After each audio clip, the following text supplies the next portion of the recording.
How's everybody doing today? Excellent. Welcome back to day 2. We're so excited. Thank you all so much. First of all, who enjoyed yesterday? I know I kind of set you up for that one because I don't know anyone's going to be like, it was all right. We have a survey. If you did feel it was just all right, we'll take some feedback. We're not above that.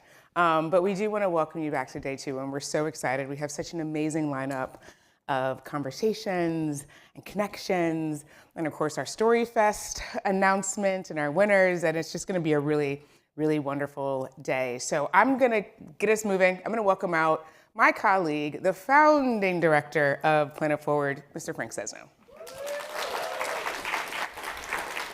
Good morning. How are you? How am I? If I were any better, it would be illegal. I'm great, you know. Take it. That's a good look. Illegal to be great. Yeah, it was good. Well, maybe not. Maybe we don't want to do that. Be good. Yeah.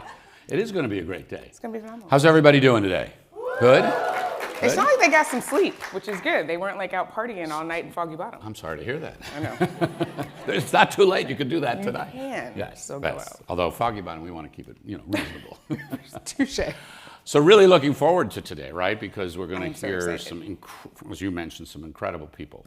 Up top, we're going to introduce our first guest in just a minute.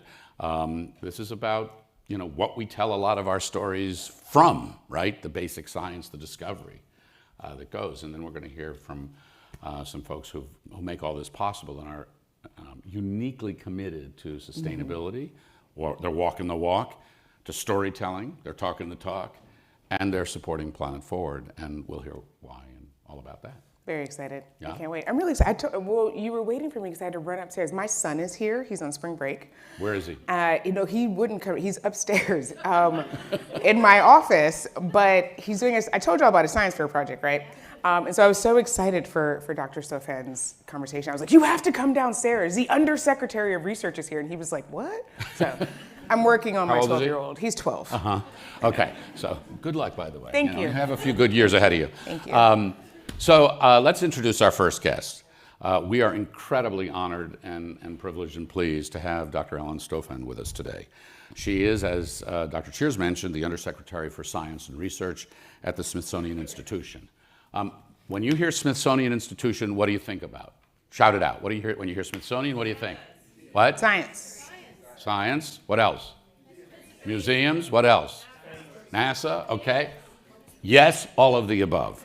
She oversees the Smithsonian's Science Research Centers, as well as National Air and Space Museum, National Museum of Natural History, the National Zoo, the Conservation Biology Institute, and the Smithsonian Libraries and Archives, something like 800 scientists worldwide.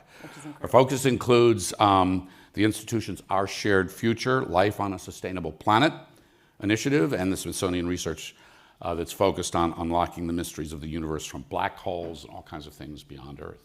Which is amazing. You have the other card. Oh, I have your card. I know. Here, You gotta give me that. have that. Thank you. Read that. Uh-huh. Which is good. See, we've been practicing. Previously, Dr. Stofan is director of the National Air and Space Museum. Has anyone been there? They just renovated. It's amazing. And she was the first woman to hold that position. She served as NASA's chief scientist and advised long-range human exploration of Mars. You guys probably heard the rover and some other stuff. I'm so excited. I get to nerd out today, which is great. Her research is focused on the geology of Venus, Mars, and Saturn's moon, Titan, as well as this other planet we hang out on called Earth. Yeah, which we're doing a really good job with. Ladies and gentlemen, should we welcome her, right? I think we should. Dr. Ellen Stofan.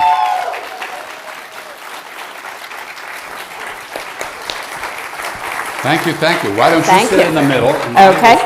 Dr. Cheers, why don't you sit there? Welcome. Thank you so much for coming over. Really happy to be here. Thank you. So one of the things we want to talk about, and by the way, we have a few pictures too, which we'll share. And we were talking about this over coffee. Is how many are storytellers in the room? Got a couple. Okay. Yep. How many are communicators in the room? I should see every hand up, please. Right. Okay. Everyone. But you can't communicate what you don't know or what you don't have, and so you provide that basic science. So just give people a very quick overview of Smithsonian science and what your world is all about. a lot of people, I mean, I heard all of you responding when we asked about the Smithsonian, and thankfully many of you talked about science, but people don't realize we have over 800 scientists at the Smithsonian doing everything from working on imaging, the first image of the event horizon of a black hole. You guys probably saw it on the front of every newspaper. It looks like an orange donut. That was the Smithsonian. We have an X-ray telescope in orbit called Chandra. We have the pandas. I think some of you might have heard about the pandas. So we have so much science going on, but when I came into this job about 5 years ago, I'm like, how do we talk about this? Because it's so broad. And I'll be honest with you, we brought in a couple consultants, and they came to me after I paid them money, and they said, wow, you guys do a lot of stuff, and it's really broad. And you're like, thanks for that, thanks for that. You clearly got your money's worth out of it. So we're working with some great folks now. But this idea of how do you talk about science? And so one of the things we really started thinking about was how a lot of the science we do is really focused on how do we make life on this planet sustainable? How do we find solutions where people and nature come together that work for both people and nature? How do we restore species? How do we restore ecosystems, but do it in a way that the communities that live in or amongst those ecosystems can have economic benefit? If you come up with solutions that don't benefit the local people, they're not going to stick, and we need solutions that stick. Solutions, and that's what these stories are about, right? Ideas, solutions, innovations to move the planet forward. Before we go to a couple of picks, just give people a little bit. Your story is so interesting because you're kind of like what did you call yourself? A NASA nerd? A NASA brat. A NASA brat. So my dad worked for NASA, and when I was growing up, I knew I wanted to be a scientist. And I picked up rocks all the time, and my husband will still say, do we have to have rocks in every room of the house? And the answer to that is yes. Yeah, obviously. Clearly. Yeah, so. You have rocks in your house, Imani? I have a 12-year-old, so I got a bunch of stuff. Yes, exactly. But when I was growing up in the 1960s, I actually never thought about working for NASA, which I ended up doing because everybody at NASA looked like my dad, white guy with the crew cut and the skinny tie. Not me. And I actually, frankly, wasn't really clear what an engineer did. But we got National Geographic at home. Mm-hmm. And so I would see Jane Goodall on the cover, and I would see Mary Leakey on the cover, and I'm like, women are crushing it. Mm-hmm. They're out there crushing it right now, pushing the boundaries of science, so I'm gonna do something like that. But when I was about 14, my dad was in charge of launching the first 2 Viking landers to Mars, the first time the US landed on Mars. And they had a program for the NASA kids that were down there. And the scientists from the mission came and talked about how exploring Mars would help us understand how the Earth worked, help us understand the origins of life. And there was this guy, his name was Carl Sagan. And he was one of the scientists that was talking. And I was like, that's what I'm going to do. And that's what I did. And that's what you did. That's what you did. So let me see if I can advance the slide. I'm pushing the button, and I'm not seeing the slide go. That part's not my job. There we go. Boom. Imani, what do you see there? Oh, my goodness. Complexity. I see a perfect crescent of the Earth. I'm assuming this is from the moon. This is from Artemis. Artemis. So this is one of the new images Artemis that Who came followed from Artemis 2? Artemis 2. Oh, that. Who thought it was a cool thing? It was amazing. We actually have a scientist, Erica Jawin, who's at the National Air and Space Museum. She's a member of the Artemis science team. So we are involved in Artemis. But I thought it would be really fun to start with this image because you think of, we're talking about science communication.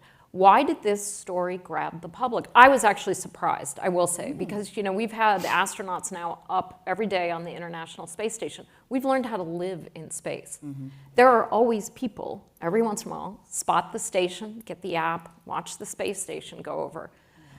And yet most of the public is like, yawn. Mm-hmm. And yet Artemis captured our imagination. And why? It was personable. Those 4 people were having fun. You could see they were having fun. We were exploring. We were doing something interesting. But they talked about it in a way that inspired people, excited people, and brought people together. And of course, when you see this image of the Earth, this pale blue dot, as Carl Sagan said, hanging in the sky, you can't help but be moved by it. You know, it's interesting, Monty, I'm thinking about the conversations we had yesterday and heard from Kyle at YouTube about what works. Absolutely. Authenticity, bringing people in, and hearing you talk about how the Artemis astronauts spoke to people. It's like making that connection. They were personable. They had, their personalities were able to be displayed in a way that captured audiences that were far more diverse than they were different. Yeah. Was Isaiah interested in Artemis too? He was interested in the one clip that I showed him of one of the astronauts moisturizing himself. And Isaiah's like, what is that? And I was like, we're a Black household. We believe in all of the butters, shea butter, cocoa butter, like. And so when he was like moisture, and I was like, look, see, even in space, he is not going to be ashy. He is not going to be ashy in space. That's not what we're doing. And I reminded him to go put on lotion. Okay. Okay, what's this? So another mission the Smithsonian has been involved in is OSIRIS-REx. And I don't know if many of you have heard of OSIRIS-REx. It's a NASA mission that went down onto the surface of the asteroid Bennu, grabbed a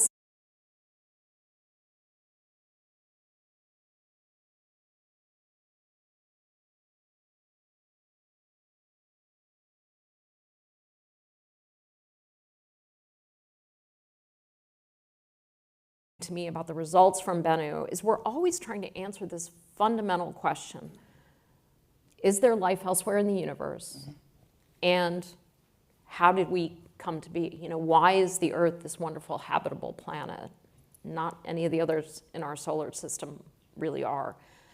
And what was really exciting, we knew there were amino acids in interstellar clouds, and we knew they've been found in cometary material and asteroid material, and asteroids and comets are the building blocks of planets.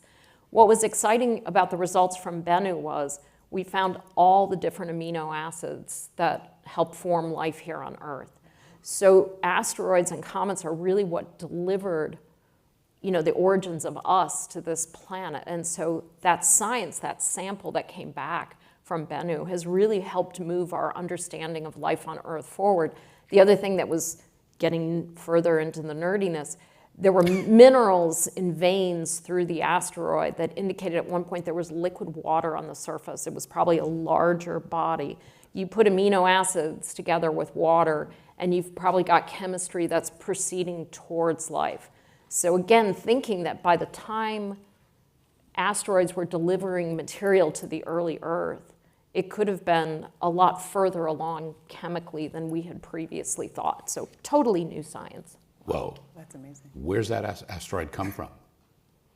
So the asteroids are material that was left over when the solar system formed. Mm-hmm. So when you have a solar system forming, you have a star explosion, you have material that's put out.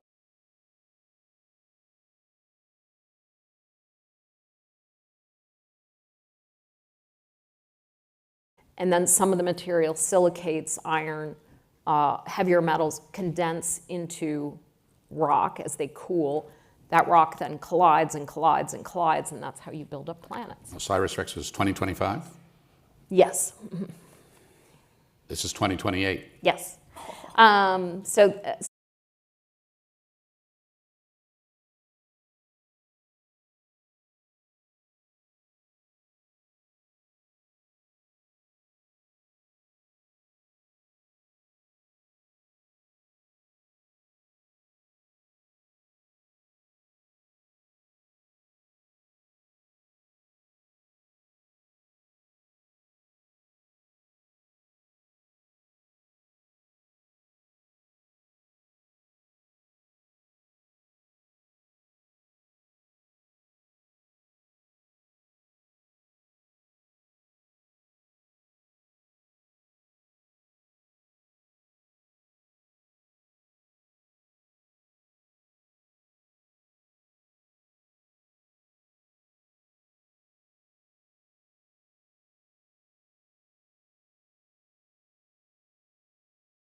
the cycle of carbon fluids, carbon-based fluids.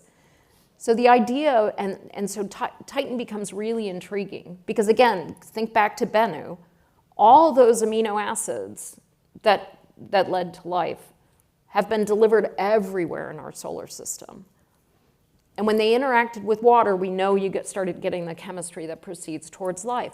What if there's no water? What if they're interacting with a hydrocarbon fluid like methane? Would you get life? Would you not? Would it be life as we know it, or would it be life as we don't know it? So Titan is a place we go to understand what are the limits of life in our solar system. And why we care about this is we want to know if there's life beyond our solar system, in the galaxy, out in the universe. So Titan is going to help us understand what are the limits of life. So I think you have the coolest job on planet Earth because you not only go from that, where we're looking for life, to this, Aw. where we have.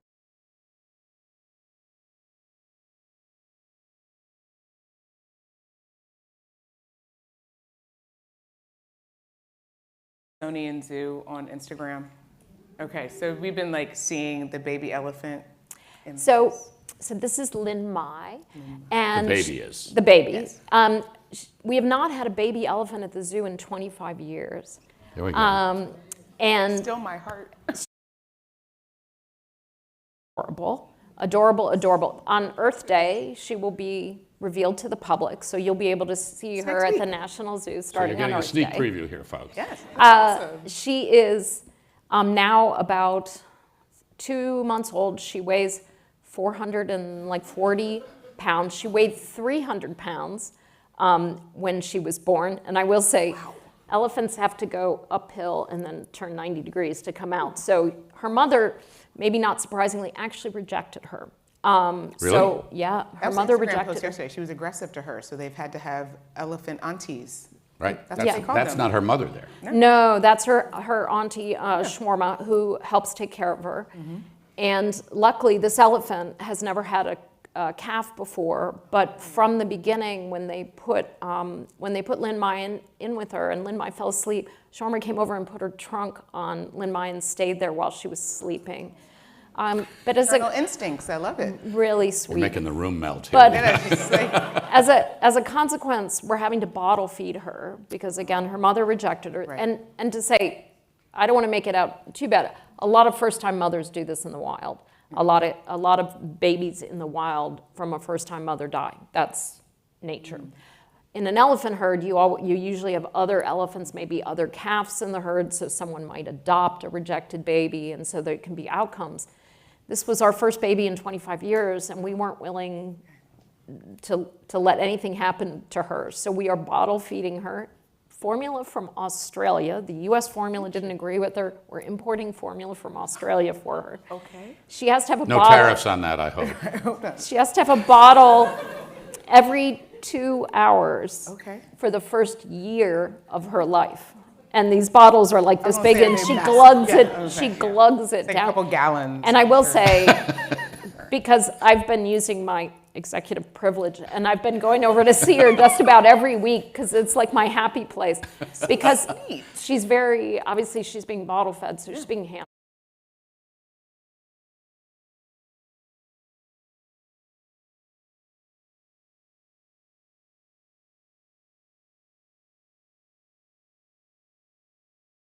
When you go to the zoo in a week or so, you'll be able to, she runs around, she falls down, she gets like the zoomies and runs around. She's really like a puppy. So please go to the zoo and see her and give her some love. Yes. And then there are these guys. Yay. You know, for those of you like me who in some of your stress moments you watch panda videos, Is that what you do in your stress moments? I do. I mean, if you haven't watched panda videos, they're the goofiest animals. You think, how has evolution allowed these animals to still, they fall down, they do somersaults, they're eating bamboo and they just fall over. They're so cute. The National Zoo really is part of something it's animal diplomacy, right? So we've had pandas now for over 50 years, an agreement from China, we bring pandas in. We keep the pandas, usually we have a 10-year agreement with China to bring pandas in. And what's been amazing over the history of this program is we've learned how to artificially inseminate, how to breed pandas. Pandas had necked down to a really small number of the animals. They're only found in China. But because of the partnership that China has had with zoos around the world, but especially with our zoo, pandas have moved from being endangered to being threatened because we've been able to breed so many pandas and then get a lot of them are being reintroduced into the wild. And I got to go over to China and see where they have some sort of test areas where they'll put pandas, baby pandas with their mother for a year. And then if they thrive, they'll go ahead and relocate that panda into a more remote region. And the rangers who monitor the pandas wear panda suits so that they don't get acclimatized to people. And That's awesome. it was really cute, really cute. CNN has a great story on it that if you want to see it, you can Google I want a panda it. suit. But it's they're really engaging bears. They squeak. They make the funniest noises. So come visit our pandas. They're very lively, especially early in the morning. Okay. If you come first thing in the morning, they're usually outside doing their goofy thing.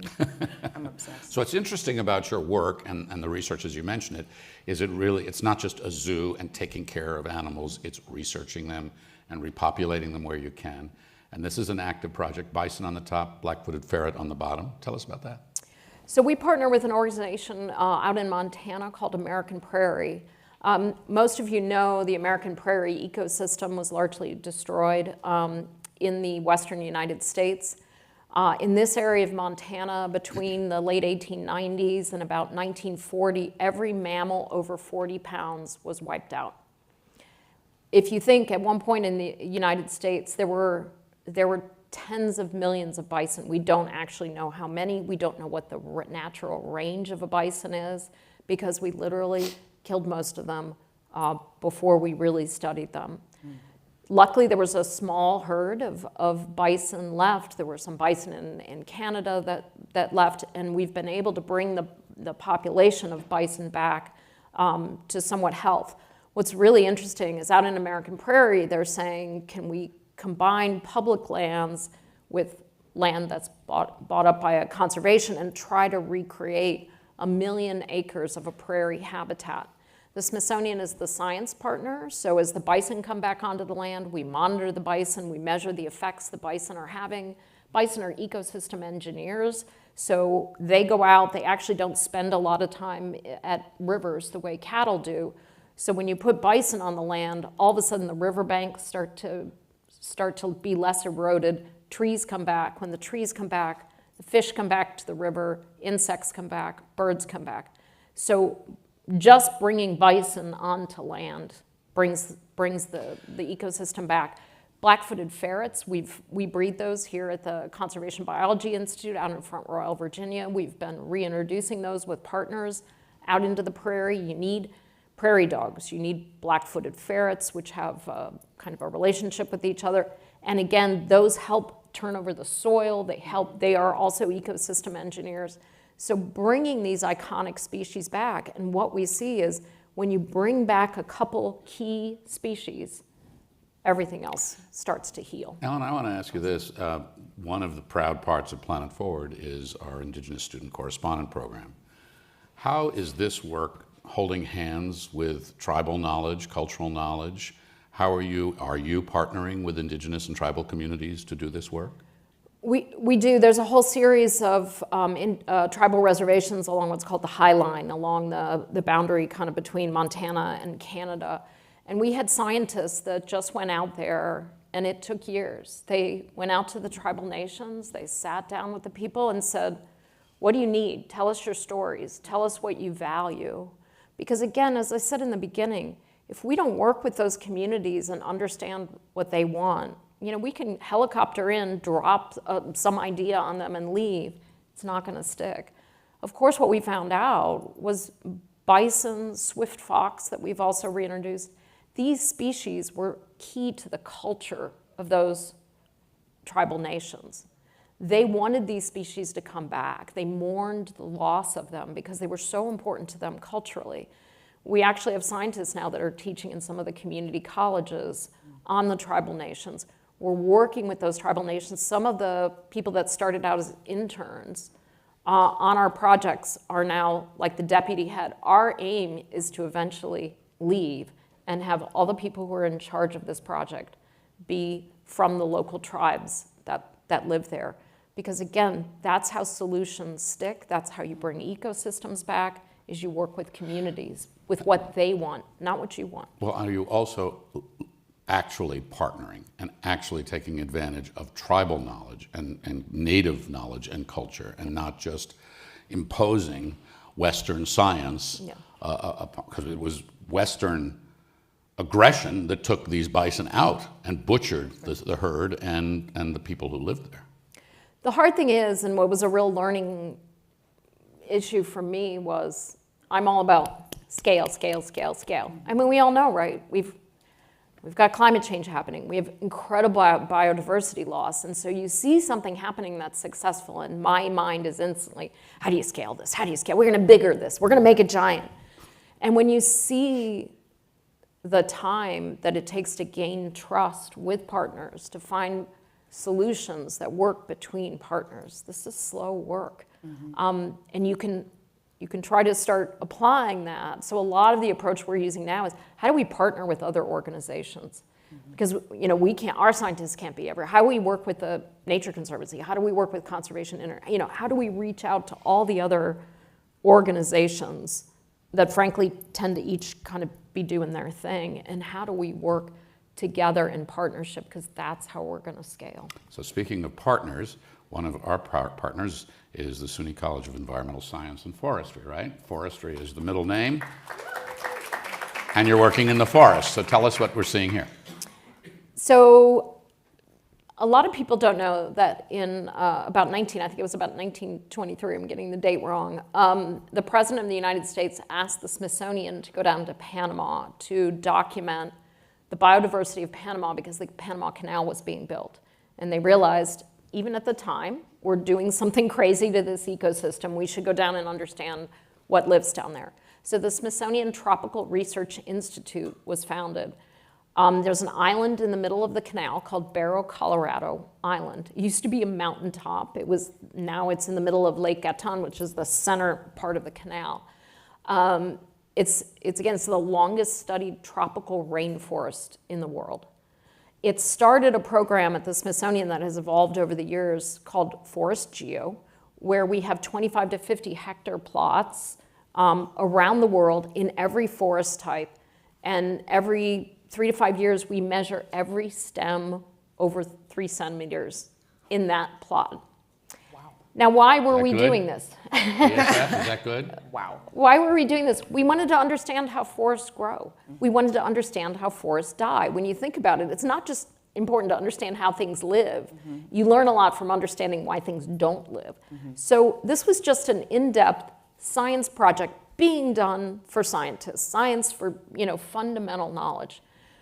Okay, when you do that for 30 years, and you happen to be doing it at a time when the climate is changing, temperatures are changing, precipitation is changing, what Forest Geo has become is a document of the effects of climate change in different ecosystems on forest systems. Incredible knowledge we've gained. But of course, during that time, all of a sudden we started really thinking about carbon.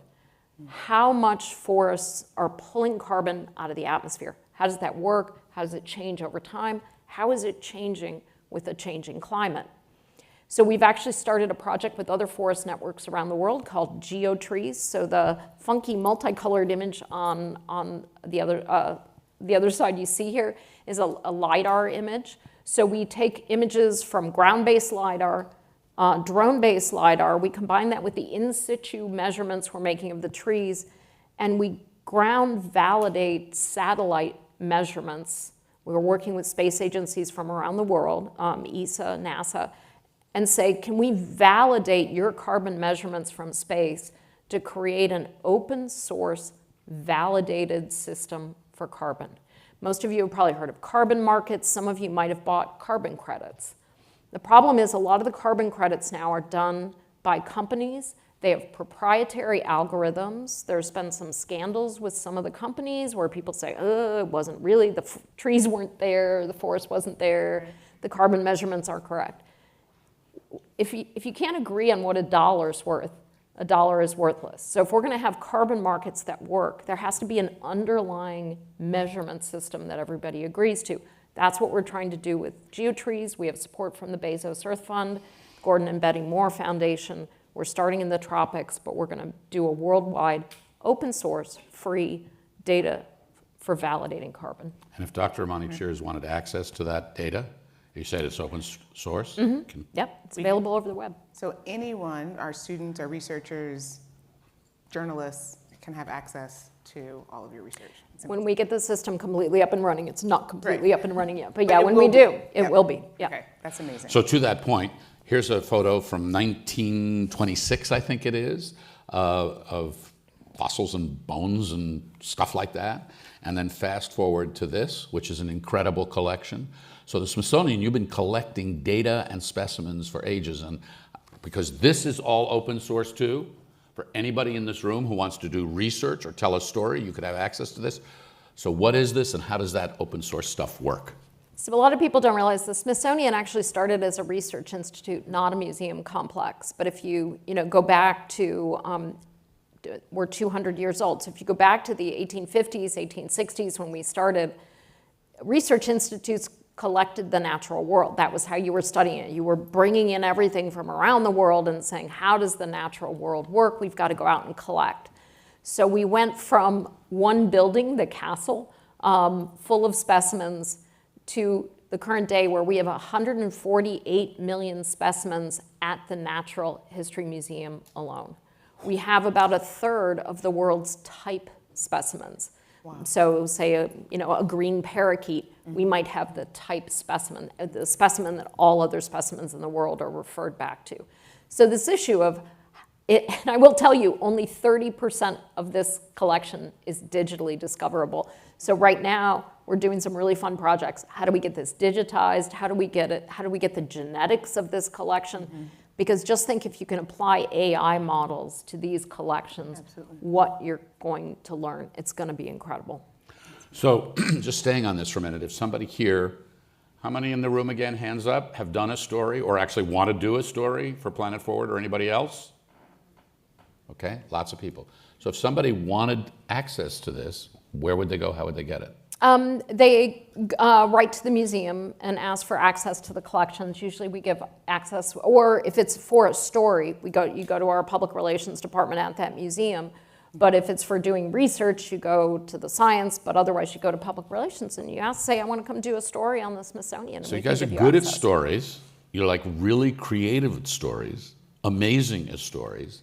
So we have I think this is a video too that we might roll in. So let's talk about story for just a minute and what this is.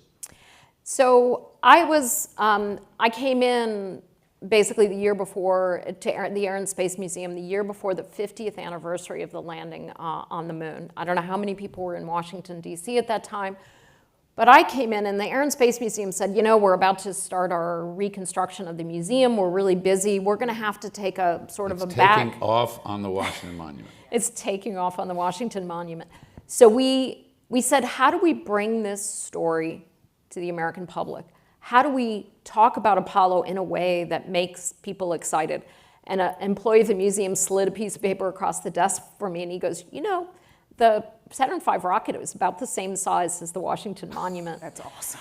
So we went with this crazy idea that we were going to launch a Saturn V rocket up the side of the Washington Monument. So the summer of 2019, we brought over 1 million people out onto the National Mall. They were happy. They were not protesting anything. We put on a 20-minute show that you can watch. It's called Go for the Moon. If you say Smithsonian, Go for the Moon, you'll be able to watch the entire 20-minute show. I cried every night I was out there. It is powerful storytelling.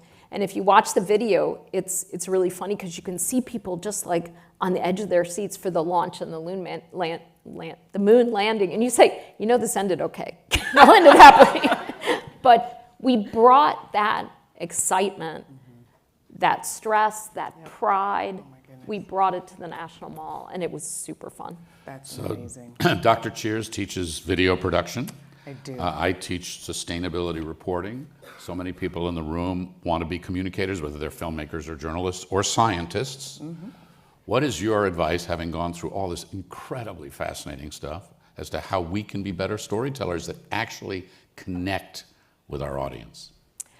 Well, I think you really... With science. Yeah, I think the thing is you have to think about what people care about. Mm-hmm. How do you make them care about something? I'm always saying to our scientists, where's the so what?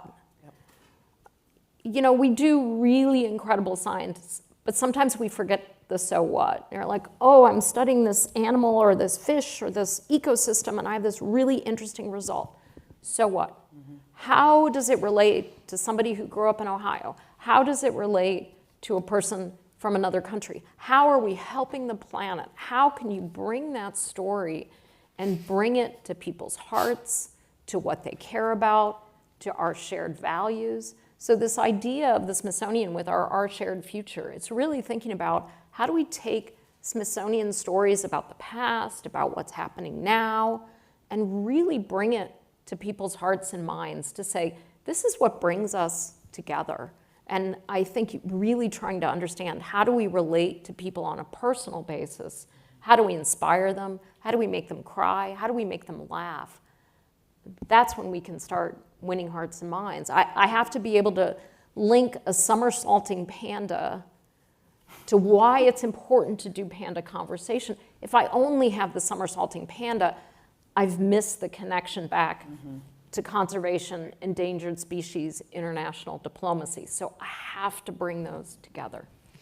Is this just amazing? I'm inspired. I have a project I want to talk to you about. I'm like, oh, this is awesome. Like, so good. So speaking of partnerships and things, I mean, could maybe we have more conversations, Planet Forward, our students, about how we could work with you and Smithsonian? I would love that because honestly, like when I took this job, I was telling my mother I was head of the Air and Space Museum, and I'm like, I'm going to be the Undersecretary for Science. And she looked at me and she was like, I didn't think the Smithsonian did science. And you're like, oh, mom. So if my own mother doesn't know that we do science, how is the public ever going to know this? And so right now, with my folks, Amy and Shelby, who are here in the room, we're really thinking about how do we bring Smithsonian science? How do we show that when the American people are investing in the Smithsonian, they're investing in the future of a better planet? How do we bring that story to the public? So I would love, love, love to work with you all. Let's do it. Well, we'll take you up on that. Absolutely. Excellent. Thank you very much. This is amazing. Amazing. Thank you so much. That was awesome. Thank you so much. Do I go? I'll take. Yeah. All right. So, pretty inspiring stuff. And by the way, backstage, we spoke about some of that Rutgers stuff you saw yesterday, the science. Where's the Rutgers team? Are you in the room? Okay. She wants to talk to you. All right. So we'll carry on that as well. All right. I'd like to bring out our next remarkable panel. This is a conversation that I'm really looking forward to. Why are you here? How are you here? How are we able to do what we do? We have wonderful, phenomenal support from a number of organizations, companies, individuals, donors, foundations, and you're going to meet 3 now who walk the walk in sustainability, as I mentioned, talk the talk in their storytelling and their commitment to that, and are very proud to be partners with us, and they're going to talk about that. So Sven Lindblad, can I ask you to come up? And can I also call out Maura McDonald and Cynthia Williams? Wherever you would like.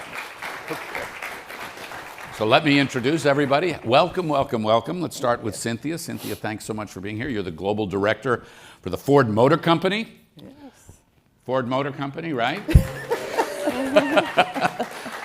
She leads Ford's efforts to achieve carbon neutrality by 2050. 2050. Electric mobility, which you're still committed to. We'll talk about that. And carbon reduction. You're a member of the Michigan Governor's Council on Climate Solutions, so you're working at the state and policy level too.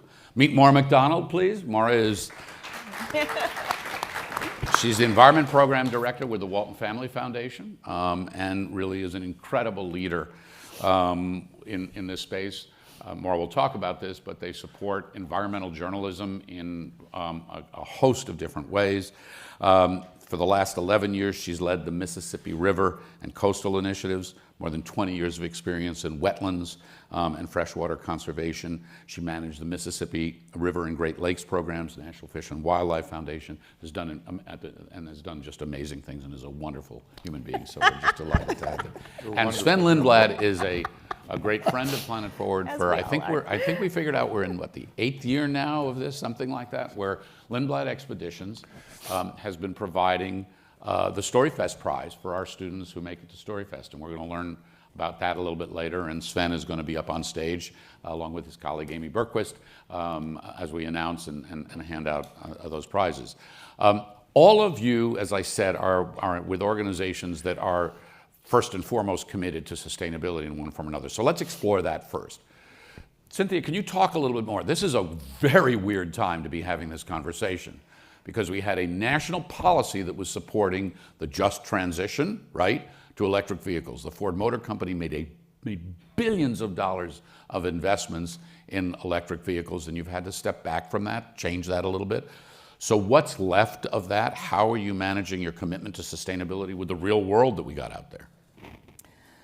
Well, for Ford, one of the things that we do is, we always start with our purpose, okay? So our purpose is to leave the world a better place than what we left it. And so, and we want to make sure that we can bring consumers along the ride with us. And so we want everyone to be free to move and pursue their dreams. That's just the down. That's just what we do. And so we in these times we have to pivot and work across the aisles to see how can we bring folks together to develop standards that can be stable, because we cannot continue to pivot with these different ping-pong policy, ping-ponging back and forth. We call it snapback in my world. Snapback. But either way, we have to be ready. And so one of the things that we do is we work across the company. We embed sustainability in every organization. It's not a separate agenda. It's part of the equation. That is a huge must for us, and making sure that everyone is working to build a better world. And so we work together to develop plans, whether it's because we're building vehicles out to 2030 timeframe right now. That's the vehicles that we're designing. So we're past a lot of things. So this ping pong thing has to stop. So are you still committed to electric vehicles? Oh, absolutely. So is there a market for it? I mean, now we have gas prices. I mean, I've seen gas prices in Washington, D.C., $6 a gallon in places. There is, absolutely. And so I drive a Mach-E. So it's funny. My kids, we have like a little family chat. They was like, oh, gas prices are this. So you use this phone number for this gas station, use this phone number for this gas station. I chimed in. I was like, I drive electric, so I don't need any of that. But definitely, we are definitely committed to electric vehicles. We have a Skunk Works team out in Long Beach, California, that's developing our next generation electric vehicle. We call it the Ford Universal EV Platform. That's a huge part of our strategy. Again, our goal is to be carbon neutral no later than 2050. And with this new, the electric vehicles are definitely part of that portfolio. And so one of the things that we're looking at now is like what we work with our customers to understand where they're at, what they need. And so we're developing a portfolio of vehicles. And you're trying to develop new vehicles that have a lower price point, $30,000 or so, Absolutely. that are affordable and more competitive, doesn't need a federal tax incentive. Mm-hmm. But it would help. It still helps get even more people in the vehicles. Mm-hmm. So the goal is to develop that. The Skunk Works team is developing a mid-sized pickup truck that'll be $30,000. So the other thing Ford has, which I think is interesting, and then we'll move to the next, but is part of your sustainability walk that you walk is you're also trying to move increasingly to renewable energy that you purchase for your plants. You're trying to bring your water use down. So it's a much broader sense of sustainability company-wide. Could you just explain that a little bit? The carbon neutrality goal is to become carbon neutral across our vehicles, our operations, and our supply chain. So we're also helping our suppliers come along the way with us. And so I'll give you a few examples of some of the things that we're doing. So in our operations, and this is a sneak peek into our sustainability report that we have coming out later this month. But since 2017, We have saved, in terms of greenhouse gases, we've reduced over 50%. It's like 53% we've reduced. And just to put that in terms of what that really means, that's powering about 450 homes per 450 year. homes or 450,000 homes per year. And then in 2019, since 2019, we've reduced our water usage, quite a bit as well. And that we've reduced it, and I just put it in storytelling for you. So we've reduced it enough to supply about a small town, about 10,000 people, similar to Tacoma in Maryland. So it could supply 10,000 homes for about 3.5 years. And so we're doing a lot, and we continue to do more and more.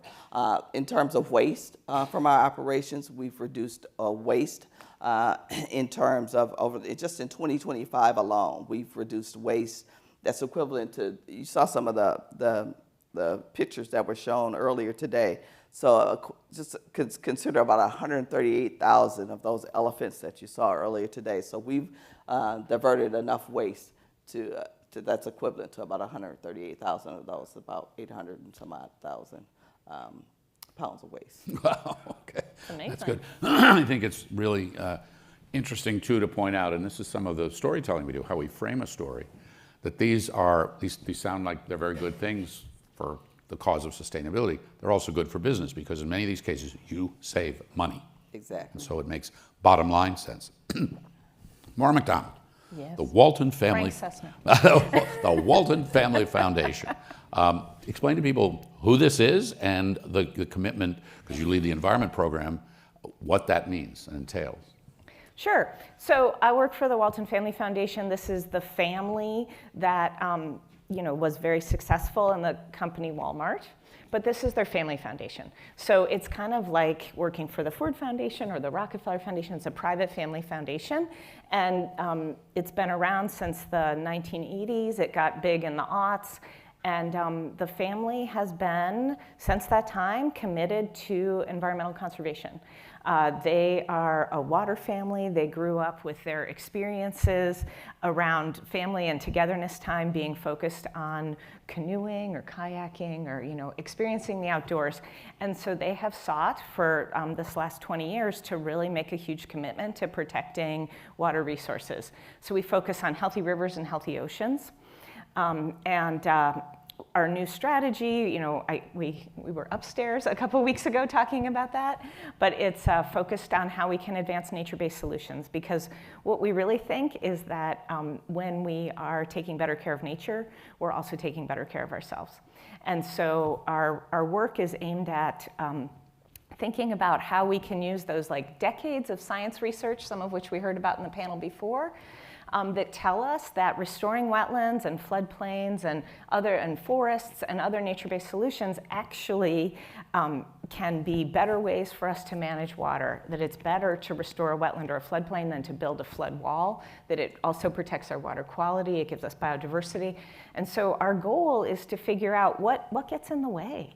Why can't we advance that strategy when we know that there's more benefits, that it's often cheaper and more durable to do it that way? Why can't we put that on a level playing field? So that's the work that we're doing in this strategy. You're also doing tremendous work and a lot of funding in environmental journalism and storytelling. I figured you'd ask about that.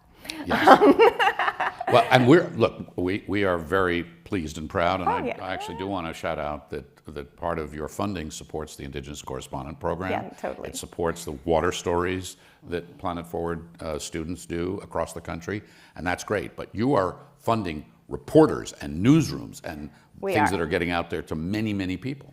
So what I would say is that we know, as a river and ocean funder, a water funder, that water issues are incredibly popular.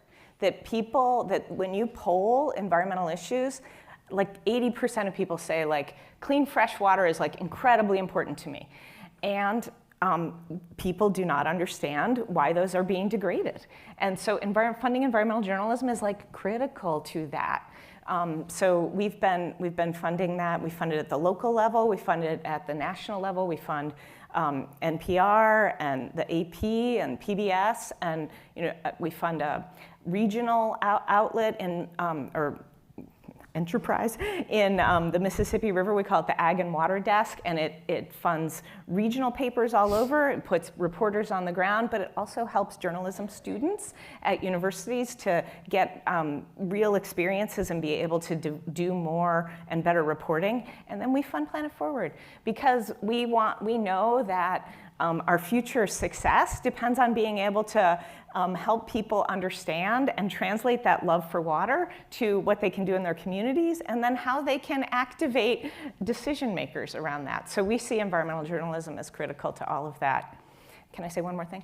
Please. And one of the things that doing Planet Forward and working with Frank and all that has helped us to try to understand is how we're going to influence, how we're going to pivot to not only fund these important journalism institutions that have been here forever, like NPR and PBS, but also to try to figure out how to tell stories in new and fresh ways with influencers. And we've had some great opportunities to work with some of the Planet Forward students and to share their stories internally at Walton and with our board. And that's been really inspiring for us to figure out what's next. And let me say one thing that I think is very important for the room to know.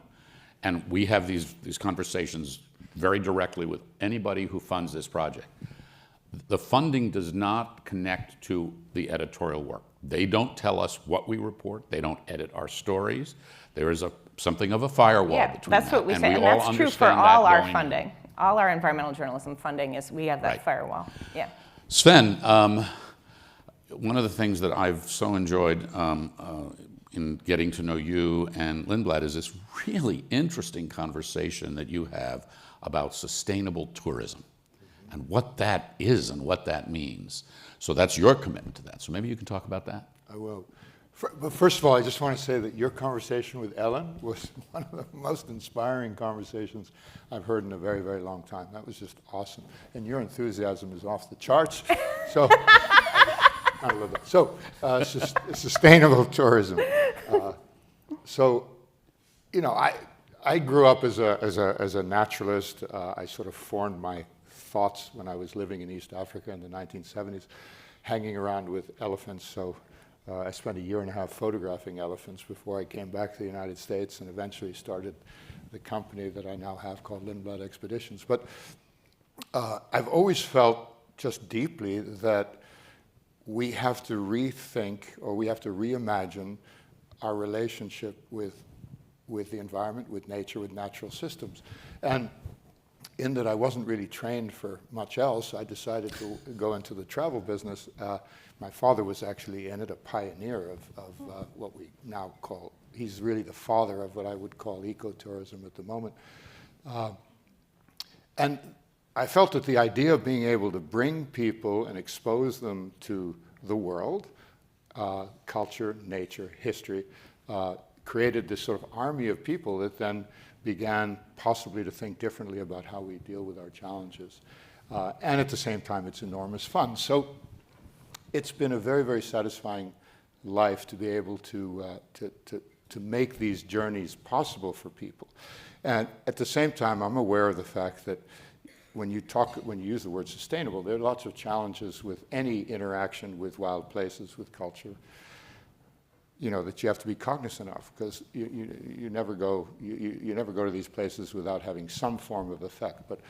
But I've always looked at life as sort of like a scale. You have positive, you have negative, and as long as the positive significantly outweighs the negative, feel comfortable about that. And I think that we're not going to do a great job of dealing with our challenges unless we have more knowledge, and not just knowledge, but we develop more of a connection with the world at large, right? And so travel obviously is a great opportunity. And it was actually funny when I was in the green room, Ellen said hello to me and she said, "I went on your ship to Antarctica last year and it was the best vacation of my life." So if someone like Ellen can say that, that's pretty awesome, given the fact that she hangs out with elephants and pandas and astronauts and rocks and that cool place in Panama, that island in Panama. Right? And Barro, Colorado, which is a wonderful place. So You've done interesting things with plastics and fuel and food on your ships to try to be more sustainable, recognizing that there's still a footprint. And maybe briefly you could tell people what some of that is. way back, we said, look, plastic, single-use plastic, that's just a bad thing. Let's just eliminate it from our lives. And you know, it's not the easiest thing to do, but you can do it, right? You can find, you know, if you want to serve fish, you can find fish that are not endangered. There are certain fish that you can source that way. If you just start thinking about what is your relationship to all of these resources, and to try and migrate them into a more sustainable place, you can do it. It's hard work, but you can do it. And I think our guests who travel with us all over the world appreciate that. But what's important is that I've come to the conclusion that if we're going to really solve the challenges that we have to deal with, we're going to have a mind shift. And we're going to have to develop a very different kind of relationship with the planet than we currently have. We sort of live apart from nature. And when you think about it, what we need to do is be a part of nature, not be apart from nature. And it gives us so much. And you know, it's framed, you as journalists, you can do a lot in terms of reframing, right? Because right now, when we talk about the environment, people think about negatives, cost, sacrifice, things like that, right? We don't talk enough about health, wealth, you know, spiritual value. I mean, nature's out there and it gives us all this essentially for free. All we have to do is not screw it up. Is that all? And we're doing a really good job of screwing it up.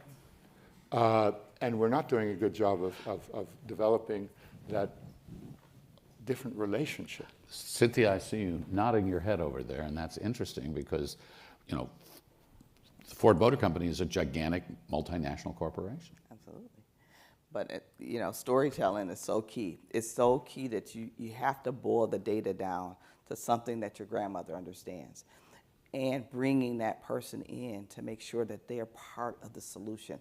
That's the way you have to do it. And so it's up to you guys to go out and find someone and tell their story. And tell their story in a way that resonates and that makes them want to help and make that environment better. How are you and how is Ford trying to tell the sustainability story now? Sustainability is not a word that's out in, at least not in the zeitgeist coming from this town, right? At all. Right. And there are a lot of other things that people are worried about right now, to be quite honest about it. Well, again, we're bringing folks together just to, first of all, stabilize the regulatory environment.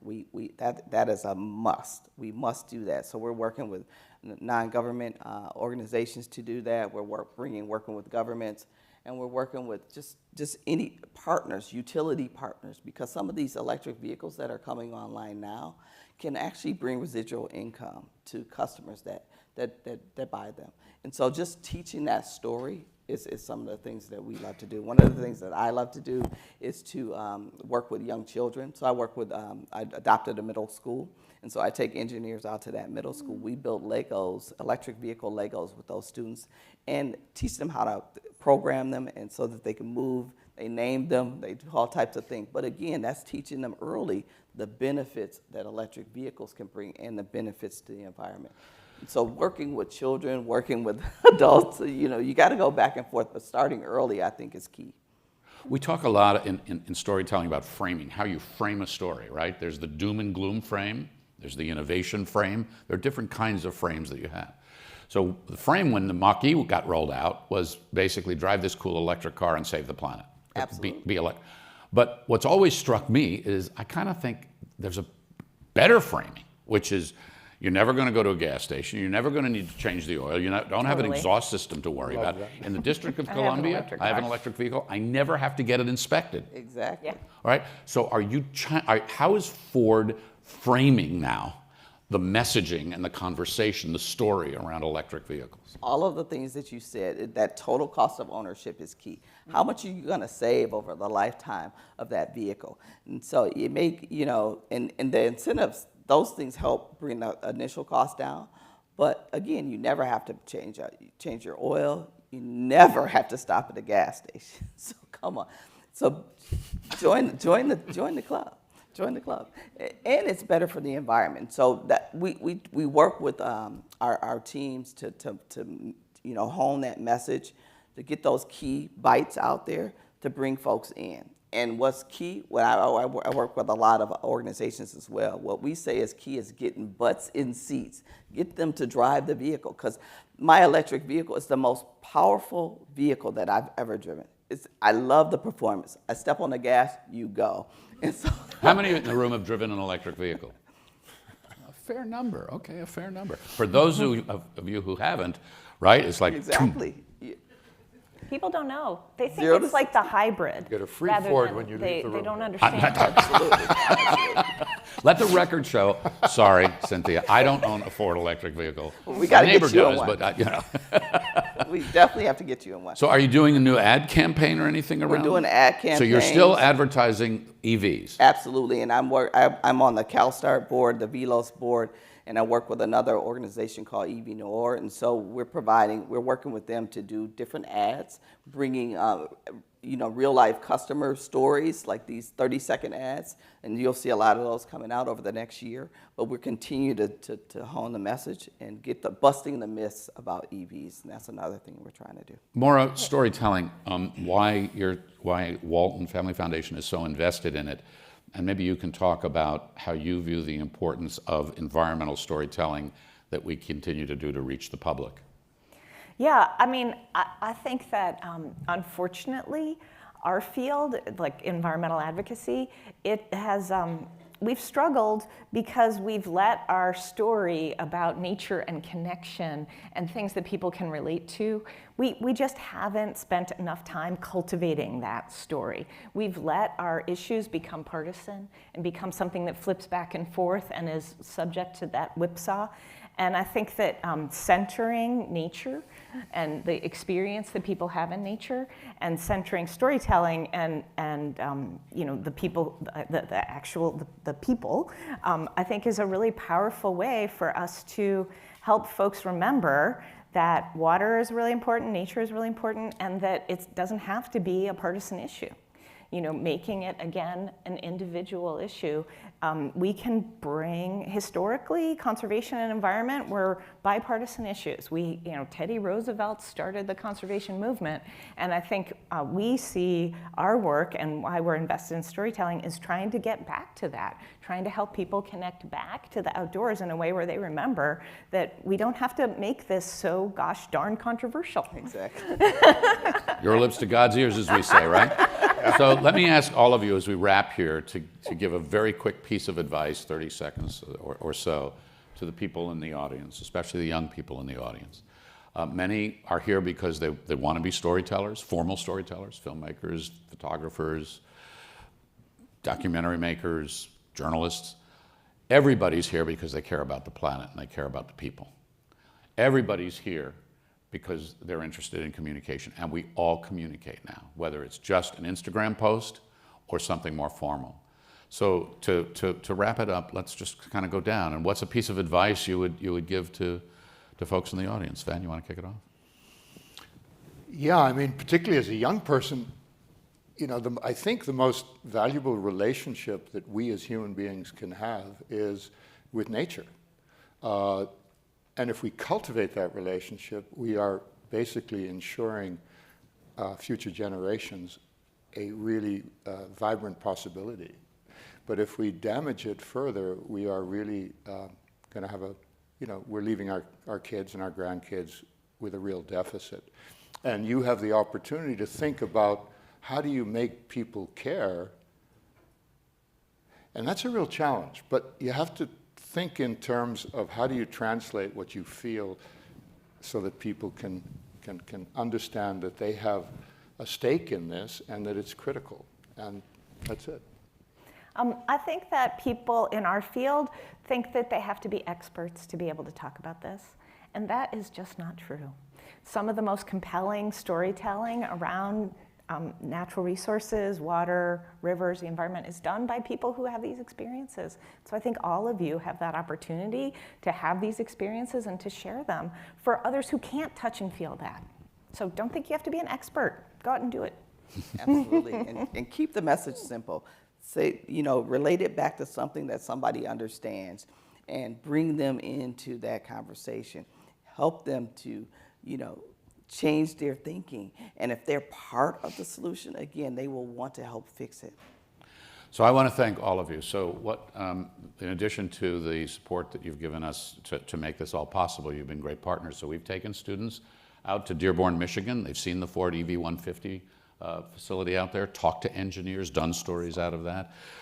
We've worked very directly and closely with Walton Family Foundation. As I mentioned, our Indigenous Student Correspondent Program is a direct beneficiary of that. And of course, our students have gone out and will go out with Lindblad. We've been to Alaska, to the Galapagos, to Iceland, and this summer to the Arctic, Iceland and Greenland, whatever flag they're flying, which I think will still be the Danish flag. Yeah. So on that note, thank you. Flag. Thank you all very, very much. Terrific. Thank you. I'm going to hand things back over now to somebody you know and love, because he's knowable and lovable, and that's Ben Clark. Ben treated us to Preserved, which is the Vermejo Reserve, where we've also been. So Ben, it's all yours. All right. Thanks, sir. Well, it's really wonderful to be here. I hope everyone had such a great time yesterday. It was a lot of fun getting to do a workshop and to get to meet some of these incredible and wonderful students out here, and to visit with a few people pitching me on some really amazing stories. I'm really inspired by this generation, and I'm so grateful to be here again today to get to share a little bit with you about my intrinsic love for video. I'm a filmmaker, and I have made several long-form films. I love to make a long movie, but I started as a 19-year-old kid driving out to Colorado to live out of the back of my truck to climb 14,000-foot mountains with a family who couldn't quite understand what on earth I was talking about and what I was about to do. And storytelling was just as good as vehicle as that 1999 Ford Explorer that I was living in the back of with all the mold around the gray carpet and everything else. But I would come back and I would take these pictures, and my brother, who has always been a pretty harsh critic, I'm sure some of you all can relate to family sometimes giving you the really direct advice you need, would always say, man, these pictures are really cool, but I just don't feel the sense of these places you are. And he was an architect, and I was an artist, so he understood that these spaces that I was occupying, that I was exploring, were probably a lot more reverent than my little 35 millimeter grainy photograph camera could possibly do. So I went back out with a video camera and started to shoot, and then started to bring that back and started to show them these enormous sweeping views throughout the Rockies, these incredible spaces, wildlife, elk, all these different things happening. And I didn't quite understand just yet that I ought to maybe turn the camera back on myself sometimes and start telling that story. So luckily for me, I ended up spending, after that, about 10 years exploring the Himalayas. My first film I got to make was on climbing Mount Everest when I was 23 years old. I had never made a film before. I had never written a film before. I had never worked with other people who had done either of those things. And in order to raise the money, I had to go to one of the titans of the industry at 22 years old and pitch Charlie Ergen, the founder of Dish Network, on giving me $35,000 to go pursue my dream of climbing the highest mountain in the world. And he presented me with a very hard, direct question, just like my brother had. He said, yeah, I like this idea. How am I going to make money doing this? And I thought to myself, well, you've got a marketing team, you've got all these things. He's like, you need to do better. You've got to figure this out for yourself. He said, I know that you're a great photographer, and your past expeditions and things that I was doing at that time, I was certainly blogging and doing all the kind of things that you might expect someone who could photograph but couldn't quite afford all that equipment yet to do. Well, lucky for me, I found a great videographer who came with me. We were able to film that trip, and that launched my first film. We paid them back through pay-per-view. And then today, what's been so lucky for me now as a person who's continued to go down this line of making long films, the thing that I have learned about sharing the natural world with other people through long-form filmmaking is that when you sit in a theater like this today, we're almost like a stand of aspens. We're like a giant living, breathing organism participating in a community right now, fed by each other, fed by stories, fed by nutrition of our own life and the information we're taking in. But what I love most about, like recently I've been on a tour with the film Preserved that Frank referenced, 40 cities. I've gotten to sit with audiences as large as 400 people And sitting within that, like that aspen grove, there's nothing more incredible than listening to all of those audience cues. Everyone laughs at the same time. Everyone oohs and ahs when we pull a bear out of a den, and everyone smiles and feels a real sense of accomplishment for our field biologists when a mountain lion is finally being collared. And when you can experience that sense of community, when you can experience that bond with each other over story, when you can enjoy going on a completely incredible voyage through a dark space that you've never been in with all of these people you don't even know, and then walk out and have an uplifting story about our natural world, that to me is why it's like an aspen stand. It's healing, it's nourishing, it's something that helps us to continue to grow, and it lets us know that we're part of something bigger. There's always something bigger than human going on out there, but there's always something I find really great in that dark room, sharing it with a large audience. So with that, folks, I want to introduce or bring back out some great folks that I got to work with on panels yesterday. We've got Matt, Christy, and we've got Sadie Babbitt from the NPR. This is going to be a really fun panel. There he is, Matt. Good to see you. Hey, yes, everyone. Sir. All right. Ben, if you just... Microphone. Yeah. Excellent. Cool.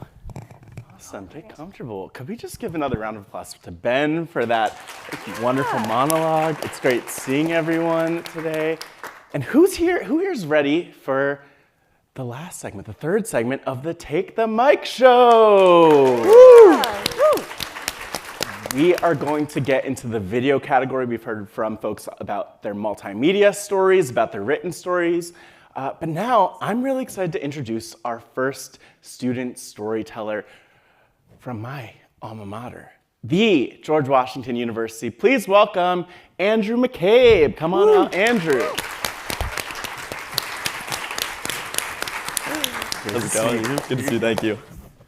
All right, so tell us a little bit about your story. Totally, so my story is about birds. And the hypothetical that I like to paint for this story is that imagine you wake up every morning, you look outside your window, into the tree outside your window, and there are 3 birds, and they're singing their beautiful bird song, doing all their lovely things. And then one day you go, and there are only 2 birds outside. You probably wouldn't think too much of it, and you wouldn't think it's a huge problem. But now imagine that that occurs in every tree, outside of every window, and every house in North America. Well, that's the reality of what has happened over the last 50 years, due in no small part to window collisions. Every year in the United States alone, 1 billion birds die from window collisions. Wow. It's causing huge ecological, agricultural, and financial damage. But this isn't a story about tragedy, or at least I didn't want to tell a story about tragedy. I wanted to tell a story about hope. Hope derived from local organizations and individuals who are committed to making the future a better place for our avian friends. Oh, I'm pumped. Let's take a look at your video. So we are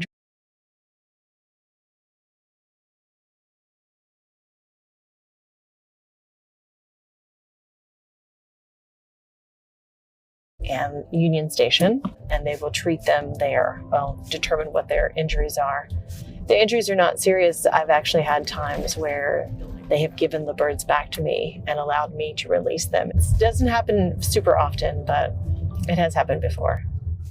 We have a hummingbird who does need to be released, and we're just curious if you're... Yeah, I can do it. That. Yeah. In Rock Creek Park? Yeah, sure. Yeah. Okay, awesome.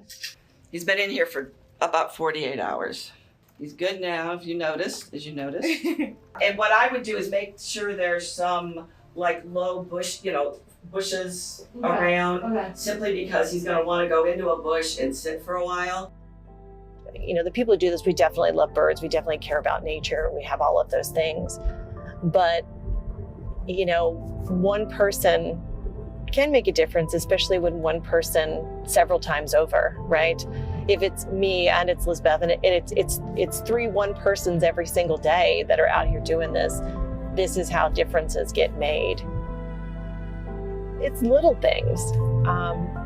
And we won't be able to completely stop all the strikes because glass is here. But, if one bird makes it that wouldn't have made it, then that's really, that's great,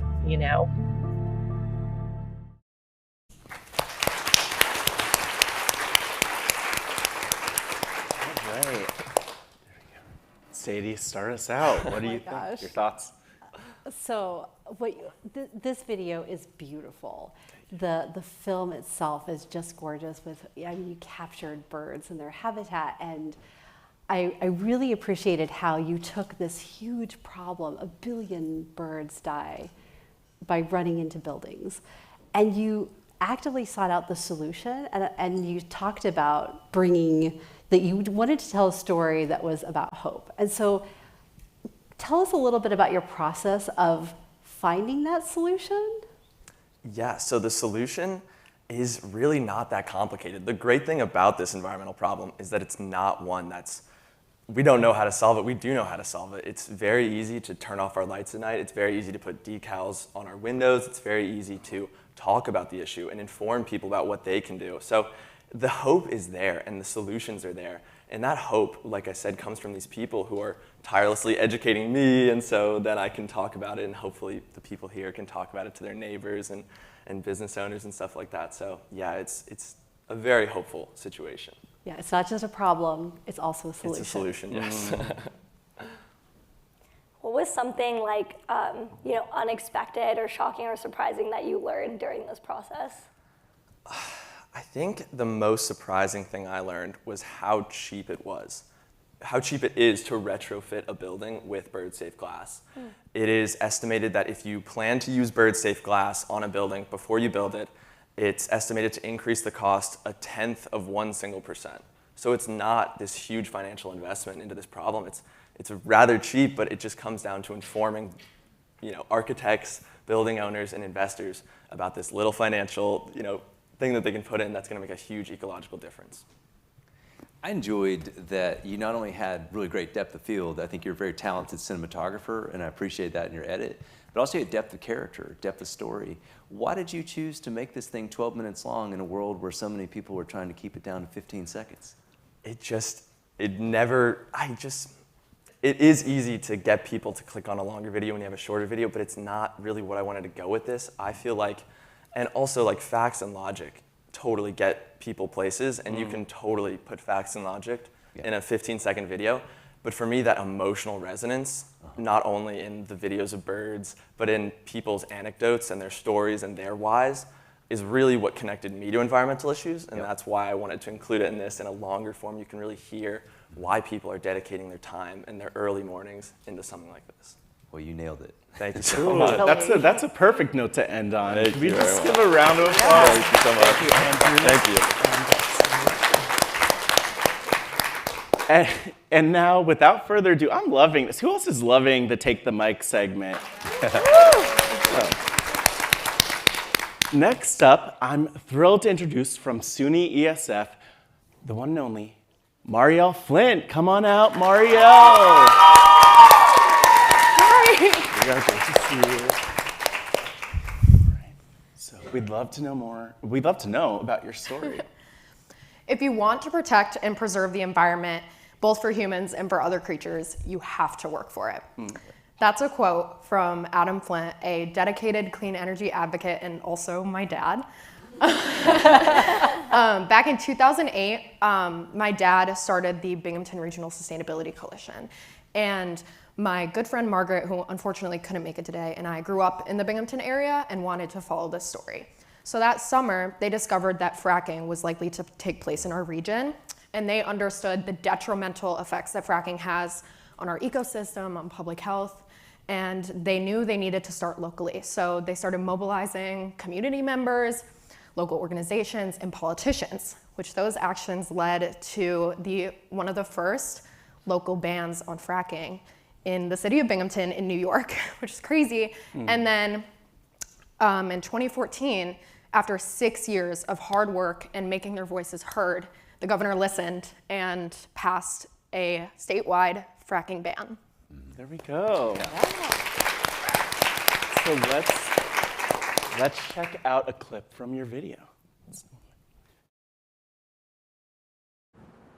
Broome County, a place of beautiful landscapes, winding rivers, and historical towns.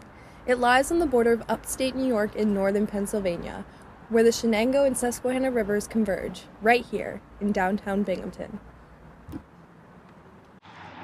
Hi, I'm Margaret Ryan. And I'm Marielle Flint. Marielle and I both grew up in Broome County, and now we attend the SUNY College of Environmental Science and Forestry. We have seen firsthand how Broome County is a hub for grassroots activism, environmental advocacy, and social justice movements.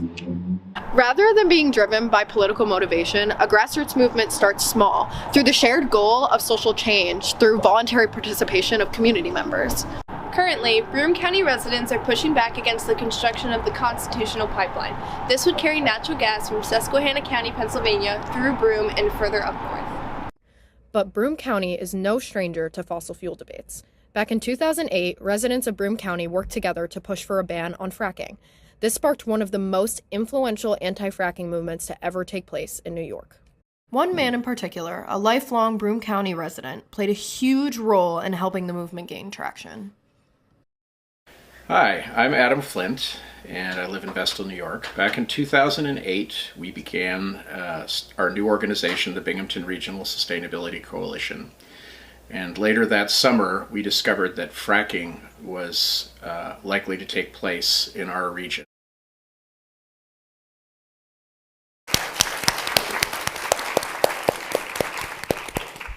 Ben, over to you. Marielle, I think your piece, I actually really enjoyed it. And I understand, like, it reminded me of just good news, like how to do a great news piece. And you had some obstacles. This was your first time like using cameras, things like that. Can you tell me? Wow. I mean, I think that you changed your shot, you moved with the shot, you did a great job with your stand-ups. Like, what were some of the obstacles? Because it came out pretty polished for the low tech. Right. Thank you so much. Yeah, that's a good question. So Margaret and I, this was our first, at least I know it was my first experience with like heavy camera equipment. Margaret, probably one of her first. And we really wanted to do it outside downtown Binghamton, like where all the grassroots organizations really like go to. Yeah. And very, very, very loud down there. So a lot of our obstacle was trying to figure out kind of just the noise reduction of it all, really in the editing piece, like trying to stabilize the camera, because we also were doing a lot of shots like in the bushes, kind of towards the river. We were trying to really get kind of down and dirty with it. So it was a little fun. It was a little scrappy, like we were talking about earlier. Yep. Yeah, it was a great experience though. It's good. Yeah, Christy, we were just talking so much about video production backstage, but curious for your thoughts. Yeah, I'm just wondering, like, when you were interviewing your dad, like, how that process was of, like, featuring him as a subject. Like, how did, you know, like, how much research did you do beforehand versus, like, kind of relying on, you know, some of his, like, storytelling? Right, so we did a lot of research on just the hydraulic fracking process in general, kind of like the scientific background of it. But I did grow up kind of raised around like the grassroots movements in Broome County and around my dad's experiences. So I didn't know a lot of this backstory. I was very young when this was happening back in 2008 to 2014, but I remember him telling me about all the work that they were doing. And so when we were trying to kind of piece together how we were gonna tell the story, a lot of it was just memories for me, honestly. That's really cool. Yeah. Yeah, it's interesting because so many of these grassroots movements that we see across the country take a long time, and that's part of the challenge, right?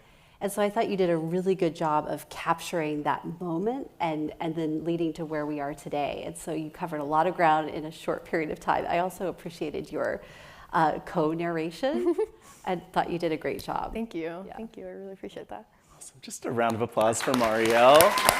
Shout out to SUNY ESF.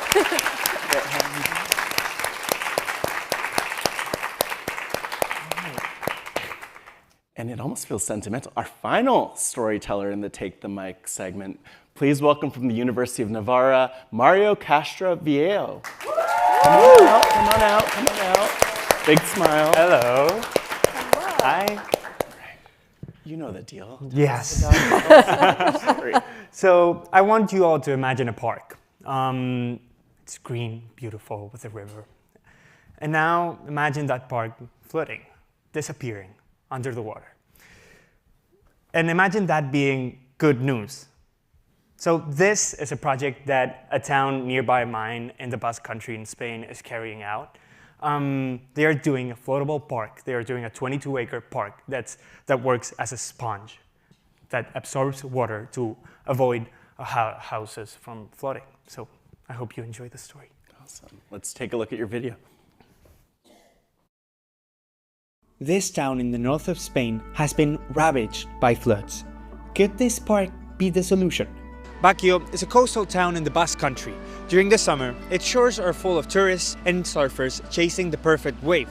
But in the winter, the landscape changes. Heavy rains frequently turn the local river into a threat, sending floodwaters through the streets. Now, climate change is expected to intensify both river floods and coastal storm surges. But the local and regional governments have a plan to stop it. A similar plan has already worked in the Netherlands. This one would transform Baquio's riverbanks into 2 massive green zones. This means that most of the time, the town will enjoy 22 acres of new public green space. But when big storms hit, once or twice a year, these parks act like giant sponges, intentionally floating and absorbing water to protect streets and homes.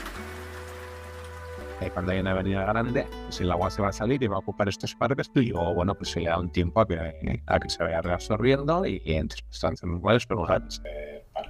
The project is still in the making. However, they expect native vegetation to colonize these parks naturally, creating habitat for amphibians, reptiles, and birds right in the town center. The architect of Baquio admits this measure cannot prevent the biggest floods, but modeling shows it will effectively address typical ones. If it works, Baquio will restore degraded ecosystems, gain quality public space, and most importantly, protect homes from flooding.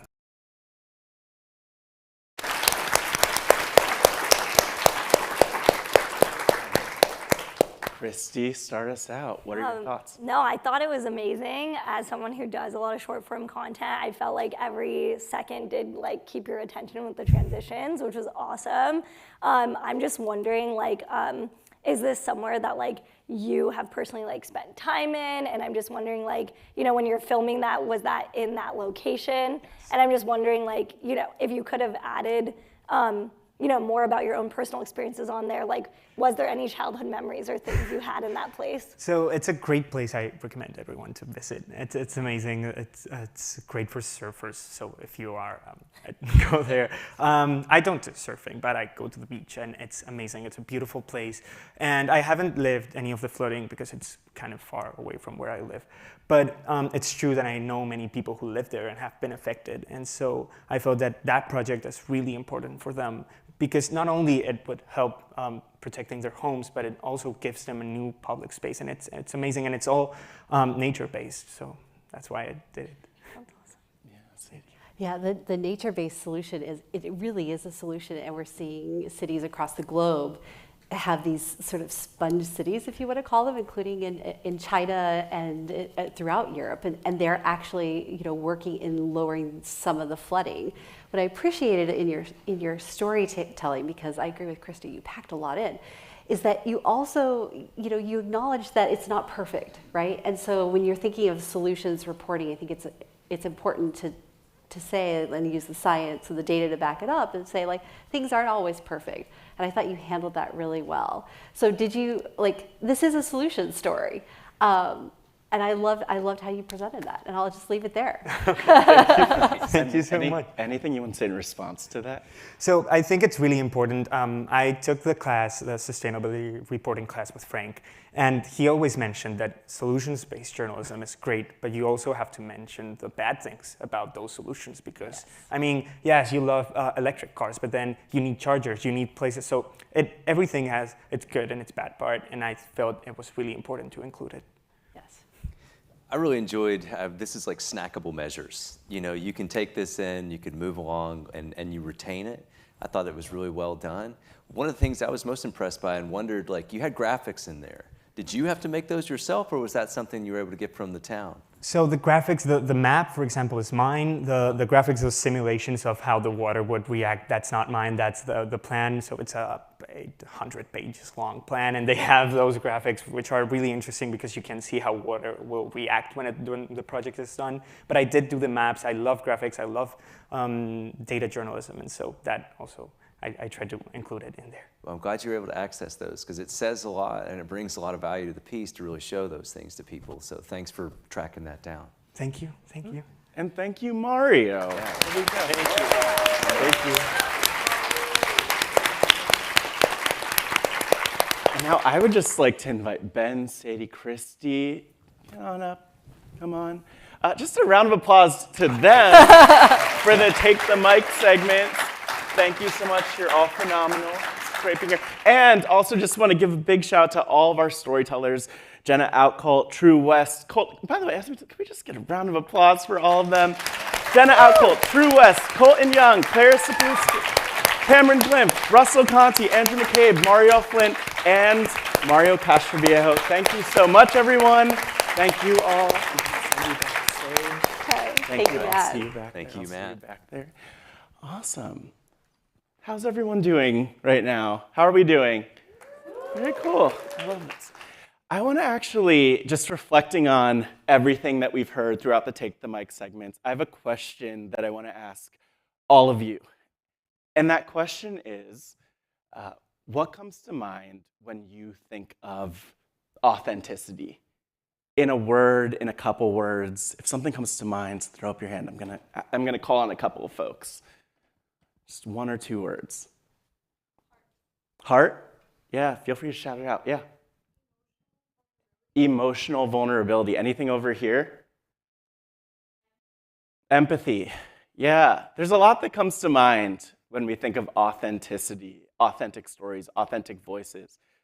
I'll just share, in the spirit of vulnerability, emotional vulnerability, all of it, that one of the words that comes to mind for me when I think of authenticity is fear. Does anyone? Yeah, I see some heads nodding, folks relating to that. And it's because it can be really scary to show up fully authentically, fully ourselves, fully in our stories. Not just the stories that we create, but the stories that we're telling about ourselves, our own personal stories. And I bring that up because right now, as I know, working in the climate movement, that so often, especially in this time, people are not showing up authentically out of fear. Fear of losing their jobs, fear of losing funding, fear of losing friends and family and relationships, right? I see some nods.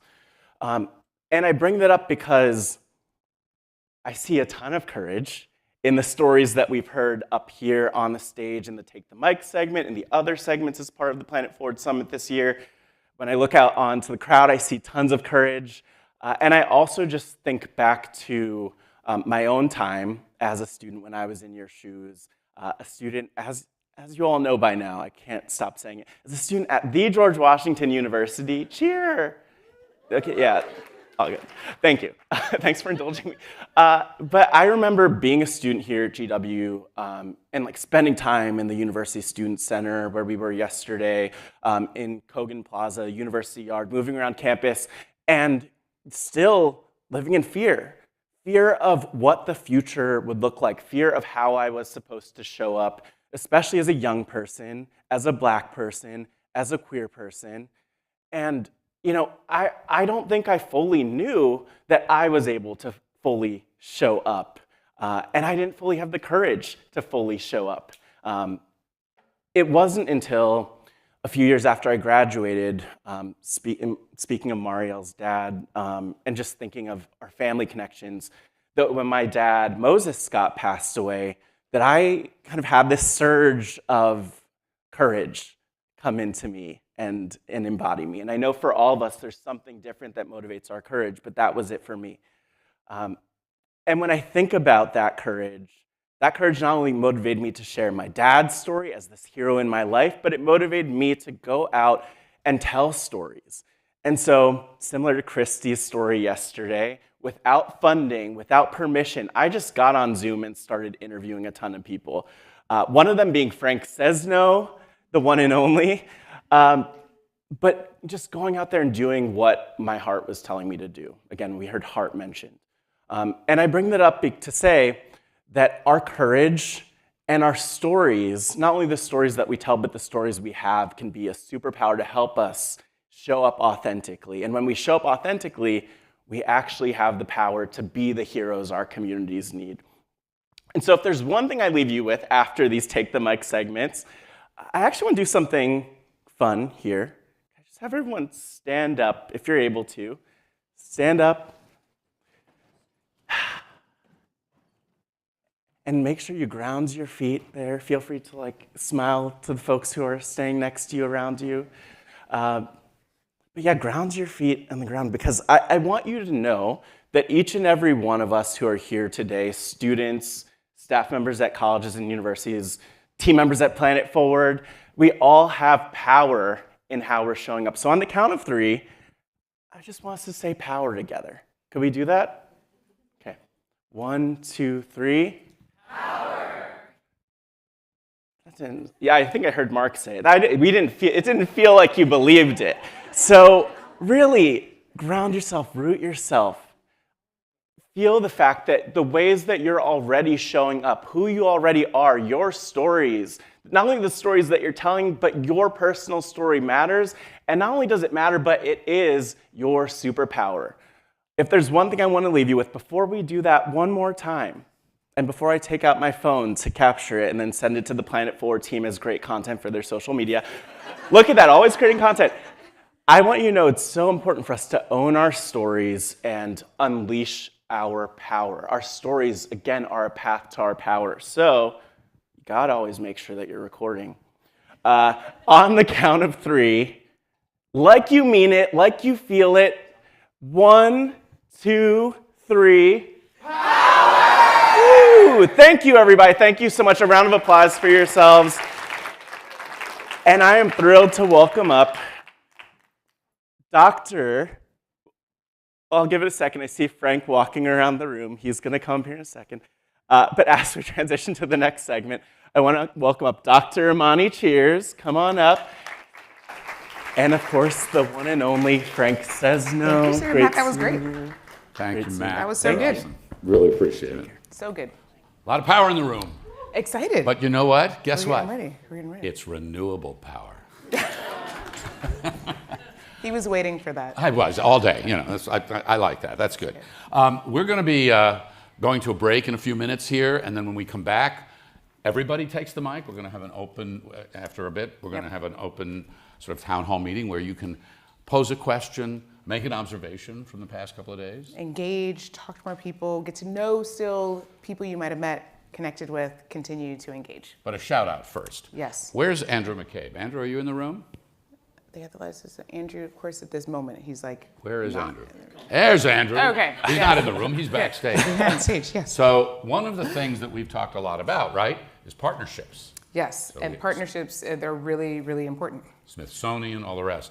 So Andrew joined me on stage a few months ago. I was asked to speak to the World Wildlife Fund. They had 700-800 people in from their staff. And they asked me to give a talk on hope. That's a little challenging these days, but that talk revolved around storytelling. And you joined on stage to do what? Yes, I got to talk about my Patch Wings video and about like the hope that was inspired from it. So kind of the same gist that you just got. So World Wildlife Fund folks said, this guy's pretty cool. We like him. You should apply for a summer internship.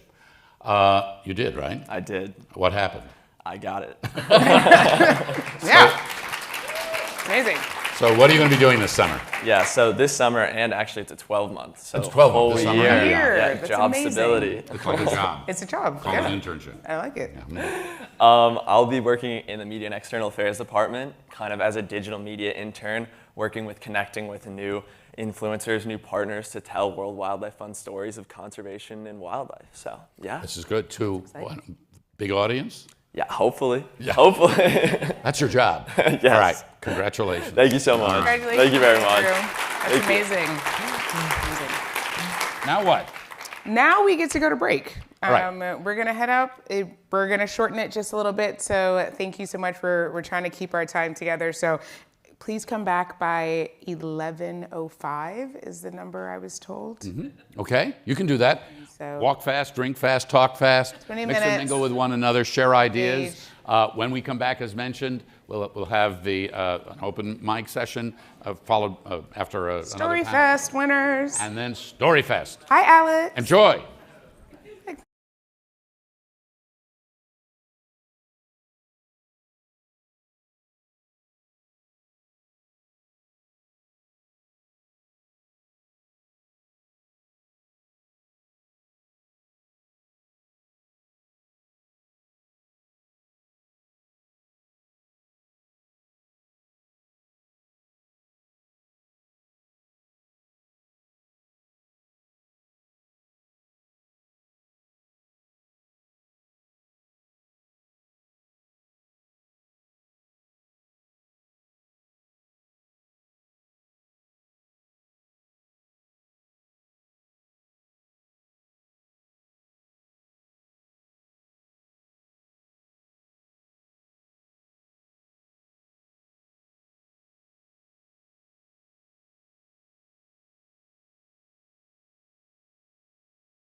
Back. Welcome back. Yep, you can be. Everyone's milling about. Welcome back. Let you all grab your seats. Sure, please. You can always come up. I love sharing a stage with All you. those folks in the back, come on in. Yeah, Come take your seats. It's gonna keep getting better. We're in the home stretch of the summit here, right? We're in the That's our home last stretch. break. Did you do a little chatting and networking and stuff like that? Yeah? Is that okay? I realized something as everyone's sitting down. Does everyone feel the same way about papaya that I do? Papaya? It's awful. No, I love Oh my God. Are you? Wait a minute. Wait. Thank you. There's so much papaya left up there. Guess what's gone? The mango. Okay? Okay? The pineapple. No, sorry. I love the papaya. Wait, who loves papaya? No, you don't. All right. So you didn't like it today. All right, who doesn't you just like papaya? didn't want to eat it today. Everybody else. It's not the best fruit. It's like honeydew best melon. fruit. It isn't. It's like honeydew melon that always gets left out. I love, hey, I like it. I like it. Cantaloupe and honeydew melon, but it tends to get left on the tray. I'm just learning saying. something about you that is a real jolt. I'm just saying. I'm having a problem here. I'm just saying, there's a lot of papaya left upstairs, okay? That's all I'm I'll saying. take it home. She's like, I'll take it. Okay. Okay. See it? Oh. Papaya? Yeah. Okay. And condensed milk. All right. Why would we be mad at it? We could do that. We'll take it. Grow your own. We'll have a little trouble growing papaya here. Yes, but I would love a mango tree. That would be awesome. You'll have trouble growing a mango I tree. know, but I'm just saying I'd like Okay, one. you can work on it. We'll figure it Try out. avocado. That'll work. Ooh, nice. Before we get going here, we have a little bit of a other surprise, but I'm looking. I know, it's like looking around. Do you see them? I don't know. I always get blinded. I I don't get see blinded. anything. I see like Alex. The front. We'd like to invite out Jory LaFrance. Jory, can you come join us? Yay. All right. Now, the reason I was looking around is because I'm looking for Alexander. Where is Alexander? He what? Went to the bathroom. He went. Go find him. Go find him. Hysterical. All right. While we hunt for Alexander. It's hysterical. Alexander and Jory started the Independent Correspondent Program. They came to us with this wonderful idea. Maybe you can talk a little bit about, what you do with everybody over the course of the year. Yeah, so Alexander and I co-founded the Indigenous Correspondence Program 4 years ago. We're now in year 4, about to launch year 5 this upcoming summer. But the correspondence program is specifically for Indigenous students. We have 10 Native students across the country, a virtual type of program because we're all across Indian country. And we have a monthly workshop series, and we provide the tools. We have Camille, Ivy Menibitso, who just walked out to get Alexander. Everyone's right, as our editor. And so it was really important for us to have an Indigenous correspondence program that was led by Indigenous students, an Indigenous editor, and all of our workshops are led by Indigenous experts in their own field. So we work together throughout the year and help our correspondents produce stories, amazing stories. They get better every year, and we're really proud that we're about to launch year 5. And some of the workshops, just what do they focus on so people know? Because it's really quite interesting what you do. For sure. The first workshop that we do is actually a healing workshop.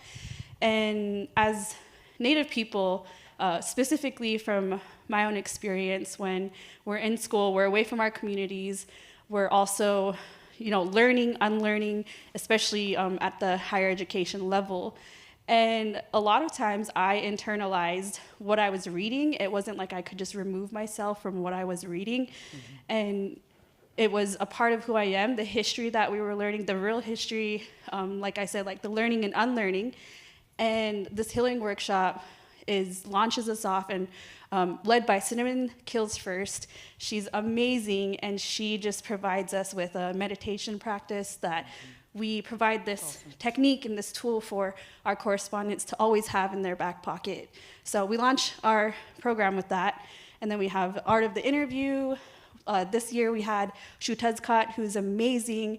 He's a Indigenous rapper, amazing storyteller, and he led our sound, music, and storytelling workshop. So we try to catch a range of all the different mediums of ways to tell stories. So I still don't see Alexander. I don't think he's in the room. So we've spoiled the surprise with you all, but we haven't spoiled it with him. So maybe what we'll do is when we get him back in the room, maybe after this panel, we'll still find a chance, because what we'd like to do is all join him. Alexander has some other things that he's going to be doing. So after his 4 years doing this, and we want to actually formally thank him for the contribution and the work that he's done with Joe Rhee and everybody else in the program. But since he stepped away, no, he's not in the room, we'll do it again. Okay, so remember, don't, we'll keep the surprise. Best intentions. All right, we'll do it again. We'll have you back. Okay. Thank you. All right, let's introduce the next panel. We can introduce the next panel. I'm here for it. We're going to put crafting stories that stick and spread. We love an alliteration, that disseminate, that get into all the crevices of all the places. Right. How do we take what we've heard here, vertical videos,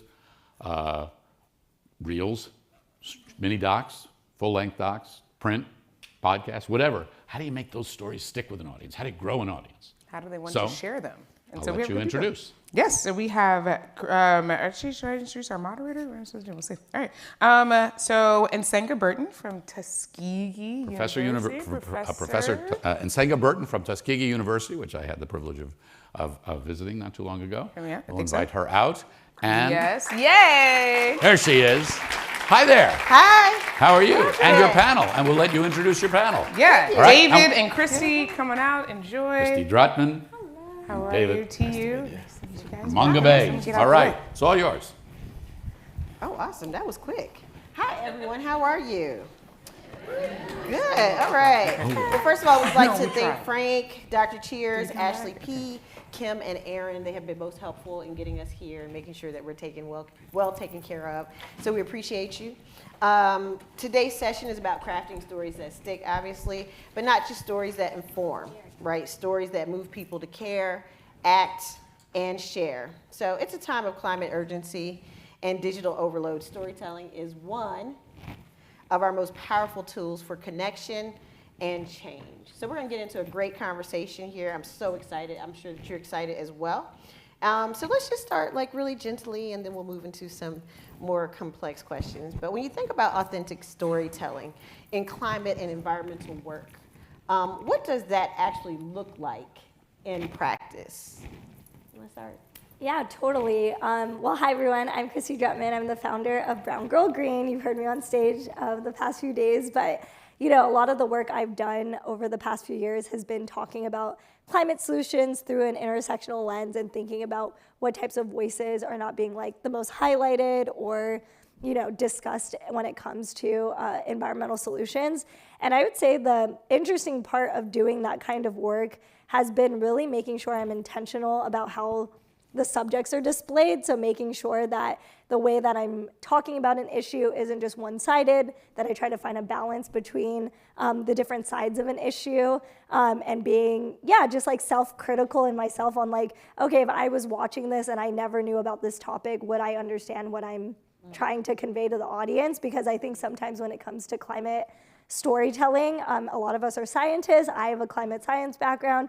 We can get into the weeds with technical jargon and saying words and statements that we think, oh, everyone will know that. The general public, how could they not know what the term, ESG is, or, what, a particulate matter, or even CO2, right? We, as people who have studied science, maybe understand that, but when we're making content, for me at least on social media, I'm like, I want to teach this to a friend of a friend who maybe doesn't know anything about these issues, and making sure that I'm keeping it personal. So that's why I like to feature people in my stories, because I think people contain nuance, and people have their own lens and take of how they translate or talk about that information.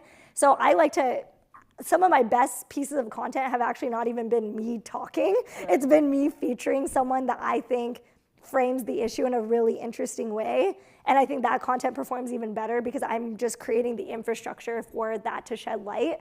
And so I think if you're someone who maybe struggles to tell the story yourself, I think creating that framing to support someone else's story to have shed light on can be really supportive, as well as talking about these things in more accessible terms. Well, I don't know, is there anything that actually still works today? Right? And I know that, you know, the overall intention of this conversation is perhaps to highlight some of the things that might, you know, make for a successful story. But the question here is, you know, I think, you know, that also means that it allows me to start thinking in a linear fashion, meaning that if you do 1, 2, 3, 4, 5 things, you get a story that's going to stick. Right. But that's not true.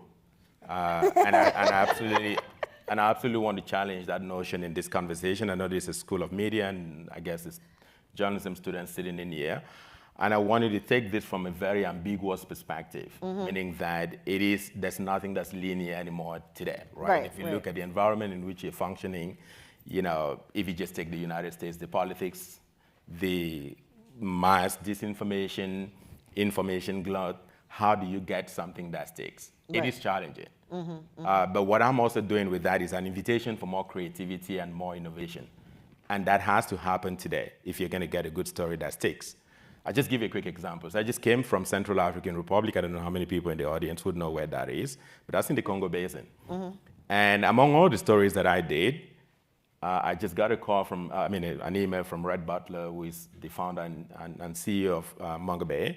And he said, do you know your story on the Zangabai worked pretty great, meaning that it's the second most read story this month in Mongabay's global stories. And I was surprised. So I did a story on Zangabai. Zangabai is actually an elephant clearing where you have the most elephant at any single moment in a year. And he told me he had the most views. That's a surprise to me because, again, the kinds of stories I thought would make, maybe get traction out of the lot that I came out from in Central Africa wasn't that one. And what was it all about? It's just about the Zangabai. It's basically an elephant clearing. And I talked to the people, talked to trackers, talked to some of the people in the local community, talked to the scientists. And then, many people viewed it and liked it. I'm not 100% sure, and I asked him, what do you think? Why do you think that story worked? Anyway, I think the bigger point I wanted to make here is that, yes, of course, I understand we all have to be authentic. I believe in authenticity. I like to be who I am. I don't want to be anything else other than me, right? And we want to use that in crafting stories. But at the end of the day, when I just look at the overall, the environment in which we're doing stories and in the multiple geographies in which we are and all the complex things that have to happen for you to achieve success, I don't think in less than 17 minutes we can talk a little about what is required for you to get a successful story. But this is an invitation for a lot of thinking, for a lot of creativity, for a lot of innovation. And when we sit in the newsroom, of course, Mongabay has a track history of doing robust, long-form, 5,000, 3,000-word stories. Some of them have worked great. Many people have picked it up and made policy with it. I know even the US government, Treasury used one of our stories on Chinese boats in the ocean to make policy. That I know, of course. So that's great. But the bottom line here is that we are eternally searching for the right, angles, for the right people to talk to, for the right framing, trying to unlearn, trying to listen more, just spend time listening more, right? And again, this is just me now. Again, when I started journalism, I would quickly just think of something and go ahead and do it. But when you talk to people, when you talk to communities, in our case, mostly frontline communities, that's where we report from, you understand that you don't even know anything. And that your framing could be very biased because you are going into this thinking you know anything. And so that has informed how I run the newsroom. I run Mongabay Africa. So a lot of the conversation with the editors and the staff writers is just take time to listen more, then that gives you a better story. It gives you a different perspective, it gives you a different angle.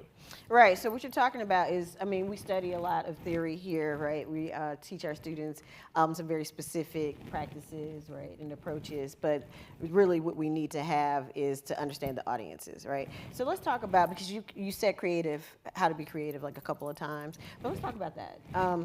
Give us an example of what it looks like to be creative in terms of crafting stories that stick. Like, what's a creative approach that you would offer students? Well, that's great. And again, I know it's easier to say than do because I face this every single on a day-to-day basis. But creativity would basically mean that you have to try first to challenge your own assumptions and your own thinking. What that simply means here is that even for me, born and bred in Africa, the assumption is that I know everything about Africa. That's wrong. That's totally wrong. And that is the beginning of understanding how to tell a good story, in my view. And what that also means here is that in a day and age where facts are questioned, science is questioned, you've got to ask yourself, do I just rely on facts as a way of telling a story? Because I know many of us would think if you just tell the facts, then you've made a point. That's not enough today, right? It means you have to do something else that you need to do. Is it how you pick up those facts and tell that story? Is it the messenger around that story? Who are the people you're talking to? Are you finding the right number of people to speak to in a way that makes it authentic and people to buy into that story? What is the environment in which you're functioning, right? If it's in the United States, I'm not going to, probably you guys know this better than I in terms of how polarized the environment is and how do you ensure that you're getting the Joe Rogan on the right and maybe, I don't know, wherever is that very big talking head on the left who would be able to buy into your story. Can you achieve that anyway? That is where I'm talking about creativity. And to me, it's just asking more and more questions and knowing that you've not, you just keep asking as many questions as you can for you to come to that story. And in the process of telling that story and how you disseminate it, also be mindful of all of those different things. Fantastic. I love that. Christy? I would say experiment with lots of different formats. I think you all have seen so many different students who had different formats, from like short form video to podcast to written form. Like, people think, written form is outdated, but we're seeing Substack writers and people, getting even more views than people on TikTok right now. So like, written form is not dead. It's actually thriving right now. People want more analog and longer form content. So I would say, like, don't shy away from those things. That we are caught in an attention economy. So like, you have to find the balance between like not just being on one platform. And I think being comfortable with that, like, I don't think that that's something to deter you or overwhelm you. I think you should like lean into that, like experimentation. I've experimented with lots of different things and have been really unconventional. Like, I've done everything from, explainer videos and podcasts where I interview experts to having a climate dating show. Like, I have a show where I put people on a first date to talk about climate change. And I just wanted to see what would happen because I love reality TV. And people love the content. And, that was really experimental. I've also done women on the street videos where like I'm in New York City and like asking people like random questions. And, I've kind of experimented with like every format you can imagine. And I honestly just see what performs and what flops and kind of just like reiterate on that through each process. And you'll figure out like what your audience is responding to. I think it's important to like ask your audience. So like, if you're like, I don't have an audience, ask the people you trust the most, either in your research department or your friends or people you trust to watch your content, and be like, hey, is this good or not? Like, what is your feedback? And don't take it personally. It's a part of your creative process, and be like, actually, is this something you'd actually watch all the way through? Did you actually tell them this was actually what I wanted you to learn by the end of my episode or my video? Did you gain that insight? And it's a little bit different than abstract art or interpretive art in that way, where it's like, when it comes to content and putting those stories out there, you kind of have to be a bit more data driven and a little bit more responsive to what people are actually responding to. And I think you'll learn more about yourself along the way by doing that and being consistent. Now, you brought up data, which is important. You talked about data too. Can you talk a little bit about when you are curating, crafting your stories, the extent to which you rely on data, and I don't know if it's versus, but in collaboration with, kind of like character-driven narratives. Can you talk about that a little bit? Yeah, I mean, I work with lots of organizations that'll provide me with like a toolkit with their information, which saves me a lot of time to do the research. And I think a lot of research institutions that can provide that to creators is super invaluable. So like, I've had organizations where they're like, yeah, just like make a video about this like very complicated policy. And I was like, I need you to give me a one-page document with like exactly the facts that are like already, you've researched, you made sure that like there's no misinformation. I can cite the sources in that, and I basically just plug that in where it feels relevant, and then we'll kind of combine that with like a character, or narrative-driven type of format. So I try to combine the two, but I myself try to rely on like those institutions I partner with to do that. And I think that's where we need to bridge the gap. There's so many incredible scientific institutions or traditional academic institutions that have the research and have the bandwidth to provide that. And then we have storytellers who can basically take that, interpret it, and turn that into whatever format they know resonates with their audience. And I think we need more of that bridging of information gaps and translation.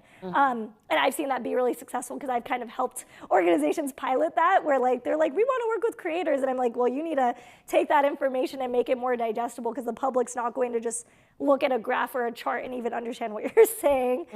So why don't we break down, that visual and decide, does that visual still explain the data without having to throw a bunch of numbers at people? So how do you determine what's trustworthy in terms of the data that you receive? How do you know that you can take it and then do something with it?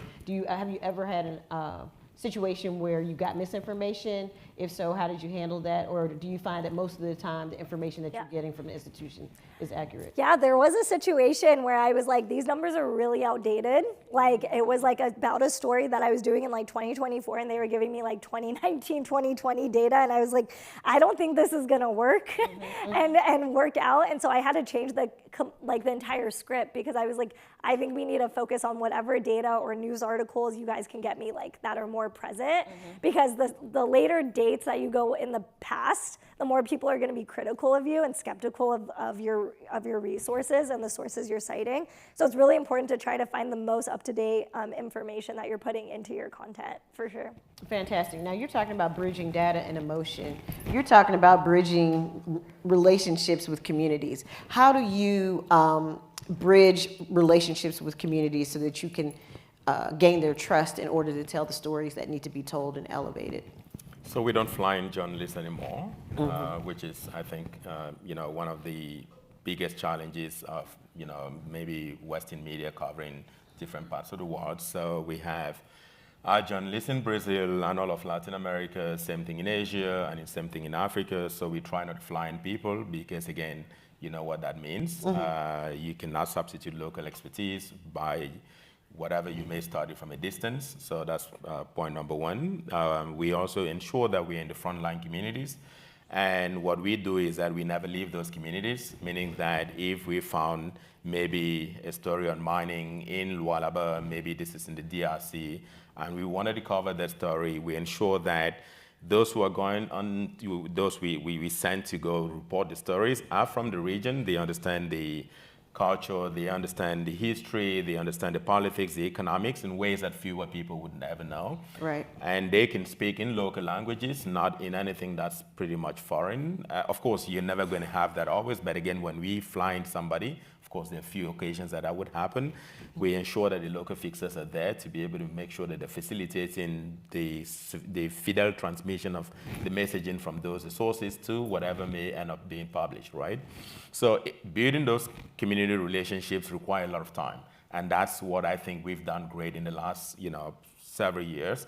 And we think that's the right way in which, you tend to have the trust of the community in ways that they can tell you things in a way that would inform the reporting and have the necessary nuance and be accurate and all of those different kinds of things. So that's what we do. So has there ever been a situation where you feel where you actually alienated an audience? And if so, how did you repair it? Well, I don't know of any specific case where we have, I can remember of one right now, maybe in the case of the work that we're doing, but that can happen, right? It can happen because, if you misrepresent whatever you may gather from the field, it's possible that people feel offended by that. And that's why we try to invest a lot in terms of ensuring that, the reporting on the ground is, the infrastructure we put in place allows for us to be able to gather things and make sure that we are represented in with all the necessary nuances, to put it that way, right? But I can't remember of a specific case whereby we had to annoy somebody and then fix that, right? I can't remember of any specific case, yeah. Okay. So, you talked a little bit about the Real Housewives of the Serengeti, like you like to or whatever, and you do the dating.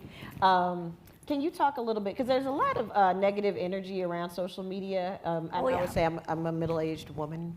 And so those of us who are trained journalists, sometimes get caught in these, what I call old people traps, where we're just like, oh no, you have to, you must, social media is the, bane of our existence. But can you talk a little bit about the ways in which you can actually use social media to tell the stories and to connect with communities to bridge those gaps? Totally. That's a big basis on why I even built my platform, Brown Girl Green, was because I would go to all these climate conferences and I studied climate science, and I just didn't feel like I could get my foot into the room, and I felt like I couldn't really get access to understanding the resources and the opportunities for me as a young person to grow and to lead in this industry. And social media changed my entire life. It opened up so many doors for me to meet incredible people.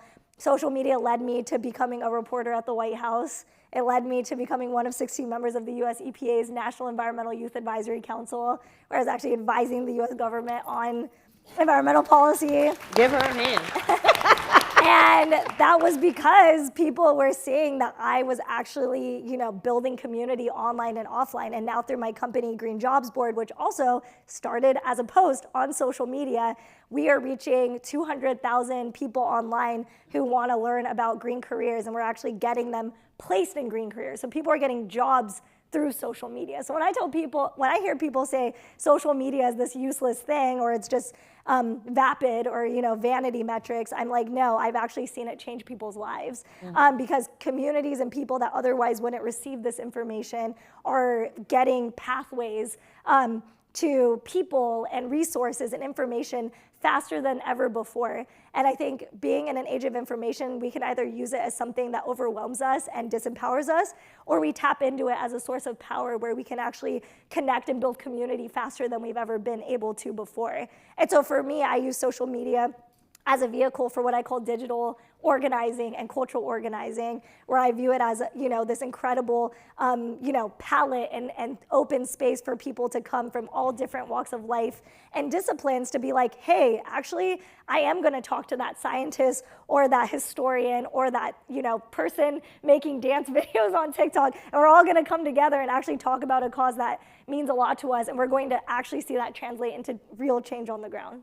Fantastic. So when you talk about storytelling on social media, I think people, you mentioned Substack, right? And, and people are very curious about, will print continue to thrive in that space? When's it going to go away? When's the video? And they keep adding the other tools, right? Yeah. The audiovisual tools. So can you talk a little bit about the demystification of storytelling in the social media space? Demystification? I.e. in terms of people really believing that really good storytelling is not possible in the storytelling space, and that there aren't real approaches to deep and meaningful and thoughtful and intentional and informative and fact-based storytelling in those spaces. Yeah, I think I would like to say it's a both and, because I think there is that, and I don't want to sugarcoat it, there's a lot of that. There's so much censorship and misinformation, more than we've ever seen, and I think that's why it's even more important that we have storytellers like the folks in this audience here today who are writing, who are publishing, who are putting out content, because we are up against a battle of an algorithm that is feeding the general public so much misinformation right now. And so we need environmental storytellers more than we ever have before. And not just environmental storytellers, we need coalitions. Yeah. We need people who are kind of working together to collaborate. We need institutional resources from philanthropy, from universities who are supporting those storytellers that are doing this work. Seeing so many of these incredible students on stage, I kept asking people do you want to distribute this even further? Because this piece is amazing. Where do you want this to go? Right. And some of them were like, oh, I didn't even think I could reach more people. And I was like, no, that is exactly what we need. We need folks like them who are getting that support from storytellers like us and other institutions to really amplify their work. And I think with that being said, I just want to say that I've used social media as a starting point for people. Like I said, I've used it as scaffolding. So it's okay, watch this video, then sign this petition, learn more about this organization. Or hey, watch my 1-minute video, come to an event that's 6 hours long where we're actually getting you trained and mobilized to learn how to lobby, your politicians. And so I view it as a gateway and not the end all be all for mobilizing people. And that's why I always tell people these videos are confined to not have as much nuance, and that's the downside of it, right? Right. But that's where I think a Substack, a long form content, a podcaster can come in and complement, those digital and, IRL or in real life spaces as well. Fantastic. David, what are your thoughts on social media and storytelling? Like, how do you use social media for storytelling with your organization? Well, I think it does have huge potential, and actually it's making a difference in significant ways. The world is 8 billion people.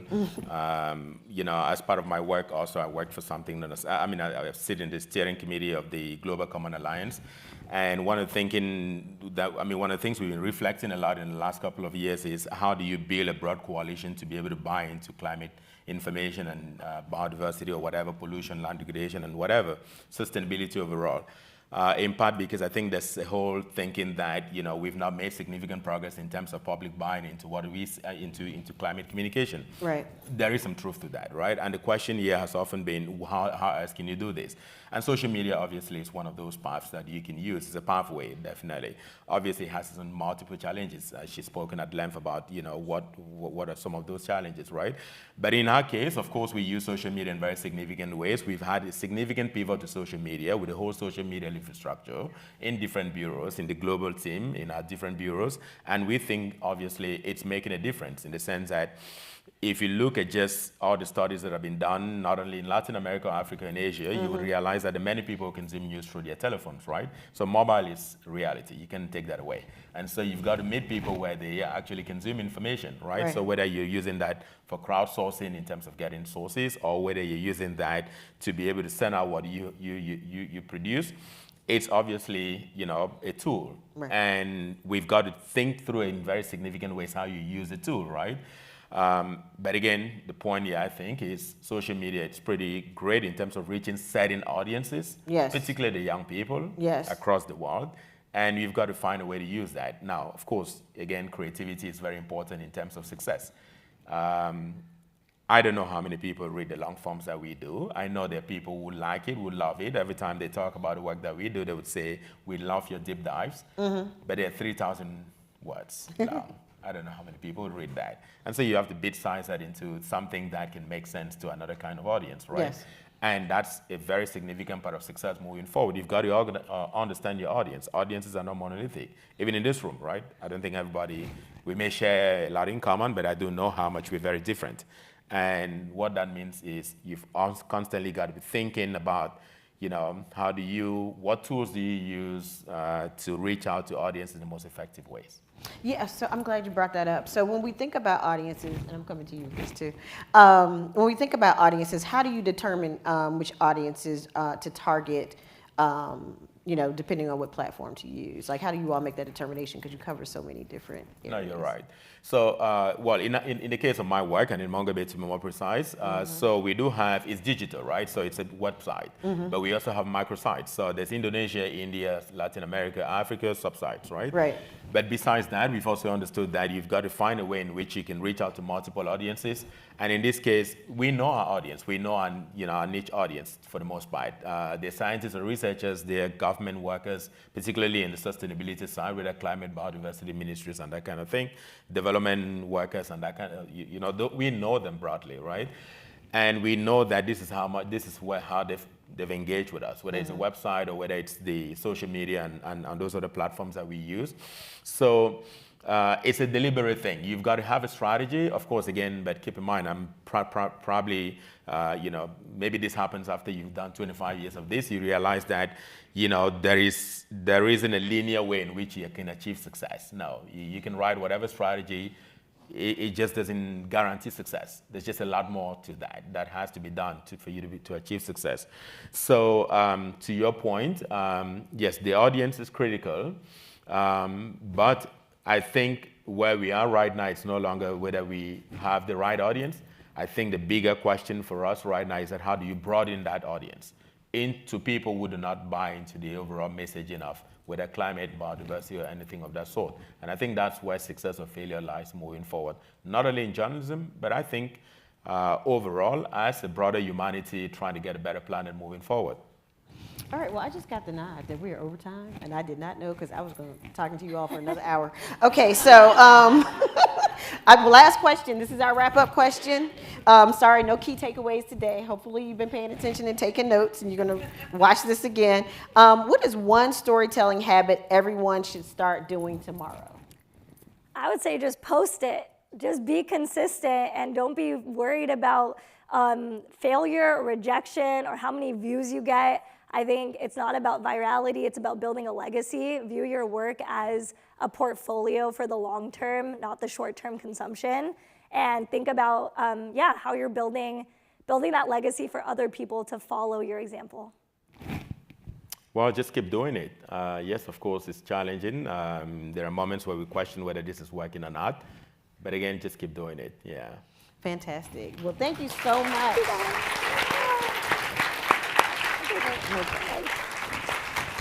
All right. Thank you so much. We're putting that to. Sorry, I'm putting glad. All of that. Huh? I'm glad I looked up. Thank you.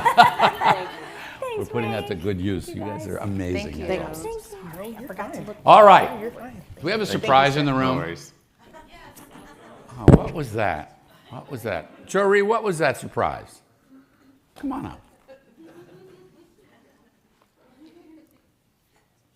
I don't know where that mic went, but. Alexander, could you come up? I think so. That's not on. It's cute. So all this is, Alexander, is a way for us to thank you, the three of us, all of us, the entire Indigenous Correspondent Program down through the years. So, you know, it's been a point of pride for Planet Forward. What the two of you did, the idea you had, what you created, the people you brought in is amazing. We want to wish you luck in your next chapter. And thank you. And we're going to bring him back, right? I hope so. We'd love to have you. Can you share? I know you're going to do other things. Would you like to share anything with us? We don't have a mic for him here, I don't think, do we? We can project it. We do not have a mic. Yell. We'll make it. Yeah, it would be, I have a kind of health things happening with my family, so hoping to move back closer to home, support my dad, my grandma, but still hoping to stay connected as I can. This opportunity has meant so much to me, and it's been such an honor to work with all these incredible students. I feel like one of the things that I love about this program, I'm not great on stage, so. You're great on stage. Keep going. I feel like I am more of a supporter role, but I think one thing that's really cool about this program is we live in a time where there's so much hate and division, and I think whenever we think of what is our motivation for the work that we do, how do we love the land, how do we love the communities that we come from, it needs to come from a place of hope. And hope is what drives us towards imagining a future that we want. It's grounded in envisioning a reality that is more equitable and just and beautiful. And it's different than blind optimism. It's something that we have to work towards and work together. And I feel like all the students and great mentors that I've been able to meet through this really embody that. And I feel incredibly grateful to be able to work with Jory and Ivy and Torrin and Trinity and everybody that's really made this idea into a reality and it's coming to fruition. So it's been great. Thank you. Thank you so much. Thank you, Alex. Thank you so much. And we will be keeping your family in our thoughts and prayers, and we can't wait to welcome you back. Thank you. All right. Thank you You're both. awesome. Thank you both. Yeah. All right. Yeah. Our segments have been called Take the Mic. We're all going to take a mic in a minute and open it up to your thoughts and questions and comments and have something of a conversation. Sadie Babbitts is going to lead it, but we have something to do first. We do. We have another Sligo. I hope Pull you out guys your enjoyed phones. that. Yeah. Pull out your phones, QR codes. We got a asked you QR a question coming in. We want to ask you the same question following these few days of conversations, the people you've met, Get out the way. the ideas Again, you've get out shared. the way. So capture this. Now, Yeah. tell us, what is that one word that That describes how you will tell your next environmental story? And we'll see what comes in. Captivating, curious, Captivating, curious, hopeful. Wow. Connected. Connected. Am I in your way? Sorry. Loudly. I love that. Curious, curious, always curious. I like authentic, reciprocal, grandiose. Ooh, grandiose, like that. Heart. right? Intentionally. We've heard about heart. We've heard about hope. All-encompassing, is that all-encompassing? It just came together. Right? I was like, what? I saw, I love the emojis, always. Yes. So great thoughts and great ideas here. And it's a great way, I think, to kick off Ms. Sadie Babitz. And you have something to say about that. I do. So I love shouting out people in their books. That's like one of my favorite things to do. So Hot Takes, Every Journalist's Guide to Covering Climate Change, is one of the latest projects of our next speaker. So Sadie Babitz. So Sadie is going to lead the conversation and take the mic. She's going to set herself right down here. And it's up to, the conversation's open to the room. Yes. Got a thought, got a question, and we're going to come out with a little whiteboard. So if we get good ideas, here's the one and only Gwen McLowry. Yes. Who's going to write things down. Right? And we'll take your ideas as Sadie gets them. And if anybody has a story idea, we'll write it down. And maybe we'll see if a Planet Forward correspondent next year can do it. So Sadie, over to you. Love that. Thank you, Frank. You want this to go? Thank you so much. Hello, everyone. I'm going to sit here, injured wing, as I like to say it. We're twitting Guinevere. We did not plan this. But we both think we should bedazzle our boots. So, how are you all doing? Are you good? Yeah, all right. Well, it has been so wonderful to be in this space with all of you, and I feel like this is community, and I have been so inspired by what all of you have been sharing with the stories that you're telling, how you're pushing yourselves to tell your narrative. Thank you, Amani. In new and fresh ways. And there's a theme that keeps emerging for me that I'm going to take away with me as I hit my microphone. Sorry about that.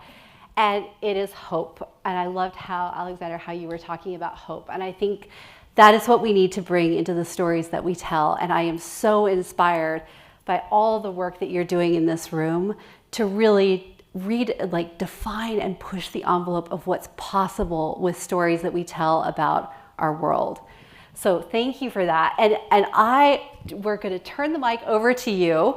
I really want to have just a fun conversation, and we are going to keep this rather short. This is not the time for grandiose speeches, but it is the time to share takeaways from your time here at the Planet Forward Summit. So do we have mic runners?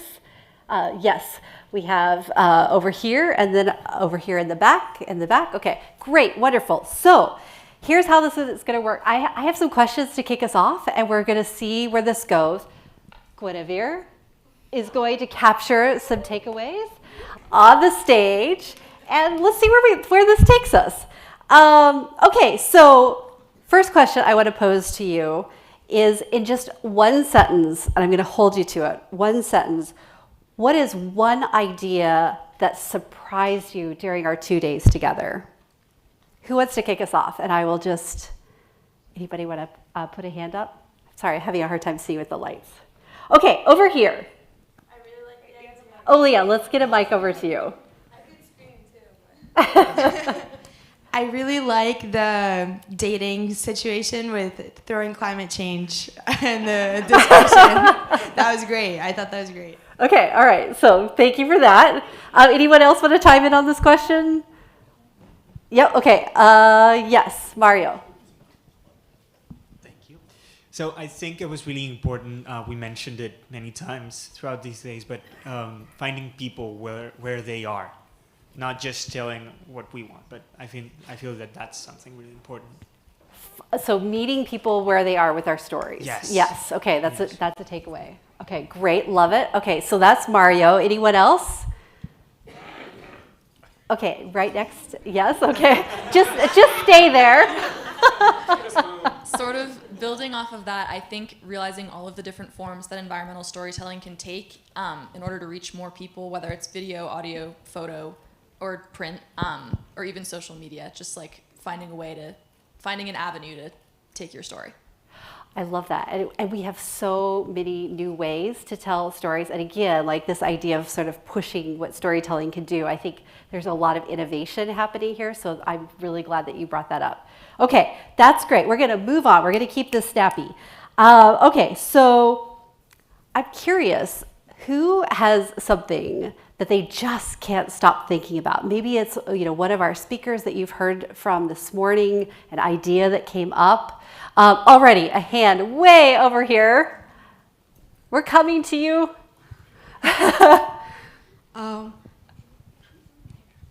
I actually have a question for Cynthia from Ford, but I don't think she was here right now.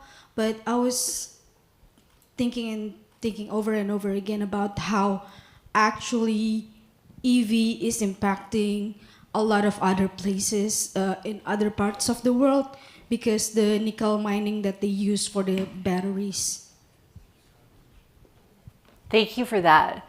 Yeah, so thinking about electric vehicles and the ripple effect that bringing more EVs online has. Yes, yeah. Okay, so there's one idea that we can't stop thinking about. Yes, and right next to, just stay there. I can't stop thinking about the gentleman, Sean, from the podcast from the very first day. He has a traditionally Native American restaurant where he sources everything incredibly ethically and just differently than how the rest of us in the Western world get our food. And I was just thinking how important that would be for people to see a legitimate difference in how that food is sourced compared to how we get it nowadays. He was having many examples about how we go to these massive markets or just like stores and everything's like very synthetically processed. And I just was constantly thinking, man, that would be a wonderful documentary to see how they source it and then compare it if they could get into a different sourcing plant from how the rest of us get our food. And especially because food security is such a very, very important topic nowadays. I thought that was just, I can't stop thinking about it, so. Thank you for sharing that. Yeah, so food security and understanding the sourcing of our food. Up here in the front, and as you've got not questions, but thoughts that you want to share, go ahead and put your hands up in the air so I can send a person over to you. Okay, so we'll start here. Something that I can't stop thinking about was actually from your seminar that you taught yesterday, and like changing the narrative from doom and gloom into something positive and turning a bad event into an opportunity to implement green innovations and to implement more sustainable ways of living.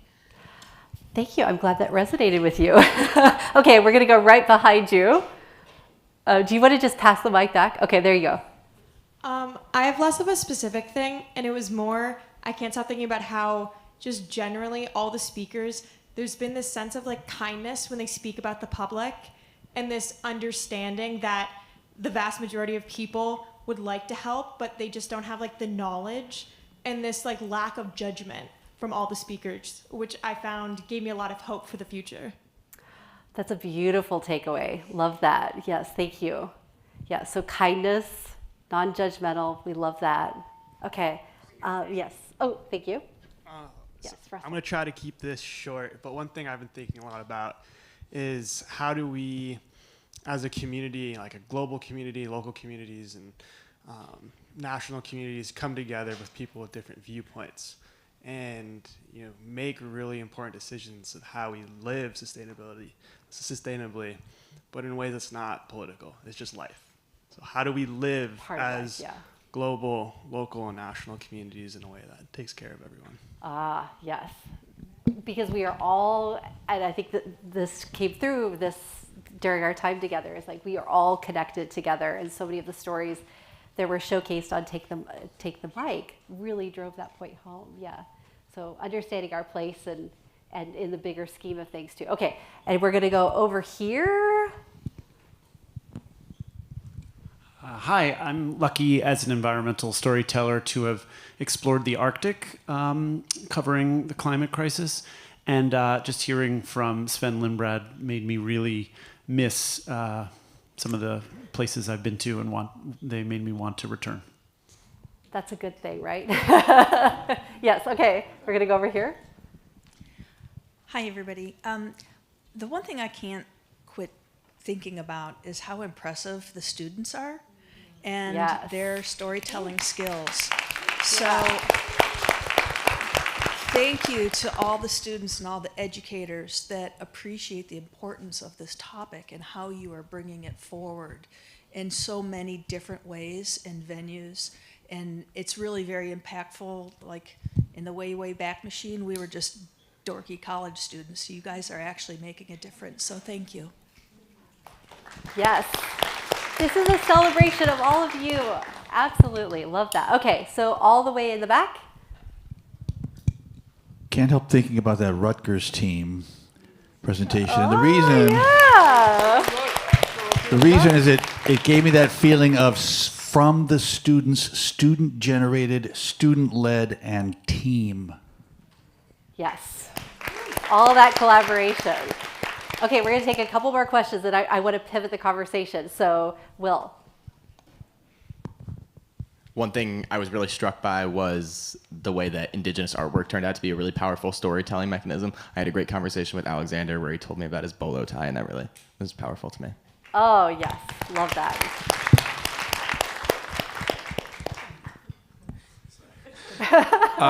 I can't stop thinking about the people who aren't here and the people who might want to be here but maybe out of fear aren't able to take that first step, and how we can create communities like this everywhere where people can feel comfortable taking that first step to join the conversation.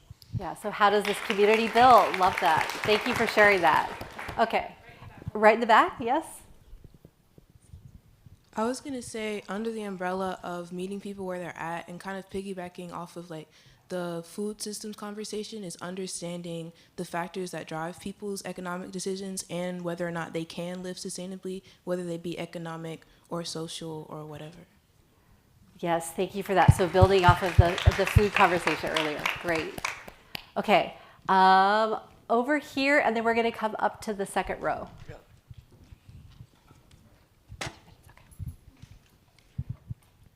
Something I couldn't stop thinking about was understanding like the boundaries of a cultural story and knowing when something is or isn't your story to tell, and instead of taking over on a story that culturally isn't yours, providing a platform for someone of that culture to like bring their voice out that hasn't been heard.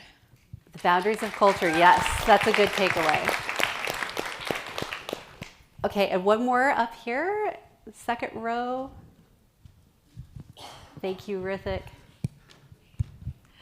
I can't stop thinking about all of the people here. I've met such amazing people, and through hearing the stories and attending the workshops, we're all here leading with heart and with passion, and we want the world to be a better place. So just being here and sharing these stories, like physically and with the people watching and listening, it's been so moving and has even inspired me to continue possibly extending my work and connecting with more people and engaging with all of you. I wish I could meet all of you and know all of your names, but from all the stories that I've been hearing and the presentations, it's just been filling my heart with so much hope and passion and drive, and just to continue what you're doing, to continue sharing your story, and to keep leading with heart.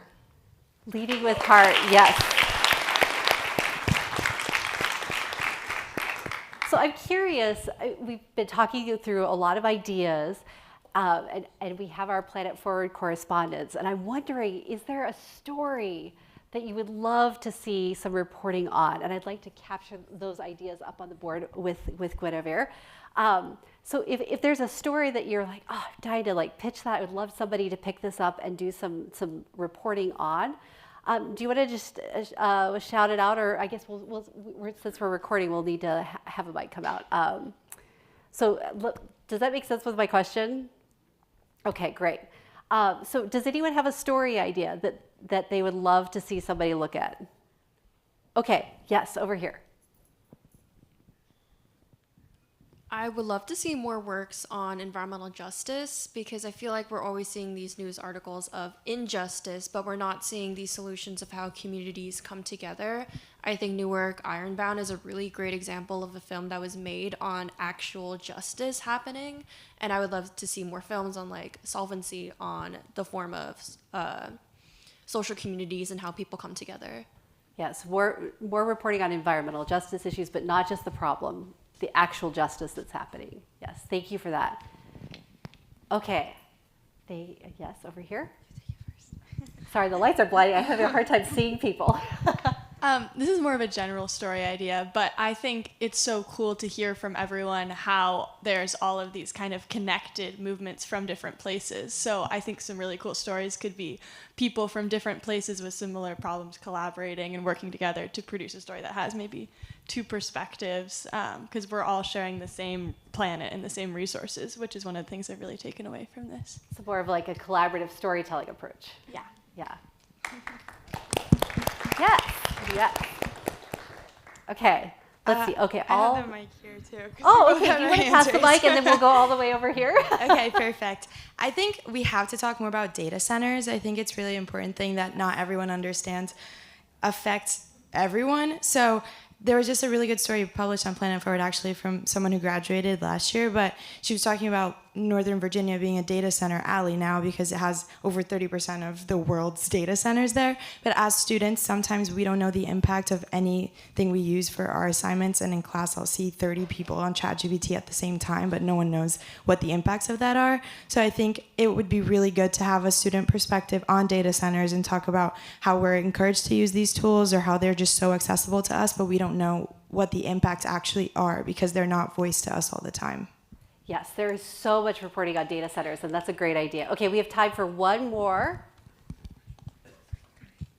We're from Tucson, and we just I was thinking data centers is a really big issue for us too, and I would love to see like grassroots reporting on communities that were able to prevent a data center being built, and hopefully that will be us. We're still on the preventing stage, but I would also love to see more reporting from the COP 30 when we had some coverage there, like the biodiversity COP that's coming up in Armenia. I would just love to see more students in decision-making spaces, like getting to be in the room where power is and reporting back on what that was like. So having students in those spaces, I'm really interested in the upcoming fossil fuel transition conference that's taking place in Colombia at the end of the month. So it's a great idea. So we've captured a lot. Thank you for sharing. Before I hand the mic back over to Frank and team, I would love for you just to take 30 seconds and jot a personal takeaway for yourself so that when you leave here today, you have an action item that really you're going to carry with you that will inspire you in the work that you're doing. And I just want to say it's been a pleasure to be with all of you, and thank you so much for inspiring us all and bringing so much hope to our storytelling. So I'm going to hand this over to Frank. Sadie. Okay, all right. Before Sadie goes, you should know, and we introduced you earlier, but just again to thank you for your incredible time. You came all the way from Oregon for this. Sadie was president of the Society of Environmental Journalists. She taught at Arizona State University, which is where she first met. She was teaching a class on podcasts to her students, environmental stuff too. And she's got this book now. And actually, in 30 seconds, tell the story of the guidance that you helped inspire at NPR and how NPR, when it reports, refers to climate change. There's a phrase. Yes, human-induced climate change. And we put that in almost all of our stories to remind people and help connect the dots for people, because climate change is complicated and we need to remember why it's happening. And simple phrases like that are a great way of doing that. Thank you very much, Sadie. Thank you so much. So It's been such a amazing. pleasure. All right, Dr. Cheers, come on out. Guess what time it is? It's time for StoryFest. All right? All right, we have some unbelievable. So again to say, more submissions this year than ever before. What percentage were we up, Kim, by submissions? 40%. Up 40%, a 40% jump in submissions. Amazing. The most amazing quality we've seen. I would hope so. Absolutely. And so, and how this worked is independent judges examined the work, and it was not easy. 9 independent judges. So if you have any beef, it's not with us. The hardest part is that everybody is a winner. Let me say that. Absolutely. Everybody's a winner. If you're a finalist, put that on your CV. If you're a winner, put that on your CV, but you're all winners. Absolutely. But there were criteria, specific criteria that the judges were asked to look at, and that's how they made their judgments. There were reporters, filmmakers, educators, alums of the program, and they looked at a variety of things. Creativity, excellence in communication and technical skill, variety and credibility of sources, factual accuracy, potential impact of the storytelling format and techniques. And the judges really poured over these, and they had charts and measures and all. So creativity, hard to measure. Data and information you can measure. So there were a lot of criteria that went into these. So it was very carefully done. So with that, I think we should invite Sven Lindblad and Amy Bergquist from Lindblad Expeditions to come up with us for this. Now here's how this will work. Here's how this will work. We'll go category by category. Yes. We'll roll a video so you will see all the finalists. Everybody gets seen, right? And then we have an envelope, kind of like the Oscars. We'll hand the envelope to the one and only Sven Lindblad. He will open it. He will read the name of the winner. There is a comment from the judges. He will read the comment from the judges. We will all go, whoa, and applaud, and then welcome the person up to stage. How's that? Good? Yes. All right. No pressure. So why don't we stand first. over here so we can Yes. see the video. Okay. And Imani, the first category is what? Yes, our first category is Best Short Video Award. Best Short Video Award. These are our finalists. And we got a list, and we got These fish live over a century, so in all likelihood, a handful of the fish that we've raised with these hands will outlive us, and that's a remarkable thought to think that a century from now, the river and the lake and the fish will all be so much healthier than they are now. The Great Lake Giants are back. See how the efforts of River Edge Nature Center and the Wisconsin Department of Natural Resources restored the lake sturgeon in a video by University of Wisconsin's Cameron Armendariz. Farmers and the growers need resistance now. We want to make a better basil, one that's going to grow fast, basils that look better. New technologies will help us accelerate that process. Science to the rescue. In this video by Evan Leong of Rutgers University, we see university researchers partnering with New Jersey farmers to rescue basil from disease that could jeopardize this savory herb. It's little things. And we won't be able to completely stop all the strikes because glass is here. But, you know, if one bird makes it that wouldn't have made it, then that's great, you know. 1 billion birds. Can they be saved? Andrew McCabe from the George Washington University tells the story of volunteers at a city wildlife rehabilitation center taking initiative to prevent bird deaths from building collisions. It's rewarding. They're fascinating. I mean, maybe that's the only other thing is if people would read about just the bees, the honeybee colony itself, they are absolutely fascinating. It's a busy business dealing with bees. Watch how beekeepers in North Carolina are keeping honeybees alive and well. The video comes from Lily Molina of Elon University. If you want to protect and preserve the environment, both for humans and for other creatures, you have to work for it. You have to get together with your friends and neighbors, and you have to do politics outside of the voting booth.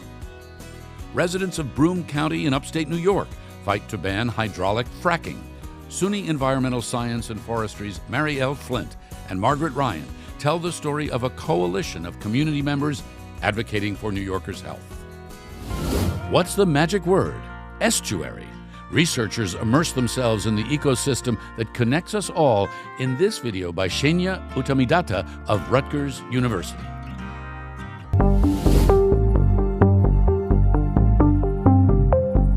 All right. Oh. Yeah. Congratulations to our finalists.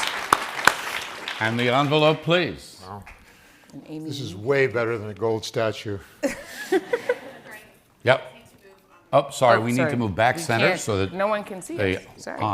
The online audience can see us. So sorry about that. So The judge said our top choice demonstrates an amazing ability for voices and imagery to tell the story of why and how the restoration of sturgeons is so vital to the Milwaukee River. What drew us in was the most was the editing quality being so creative and memorable. Cameron Armendariz, University of Wisconsin.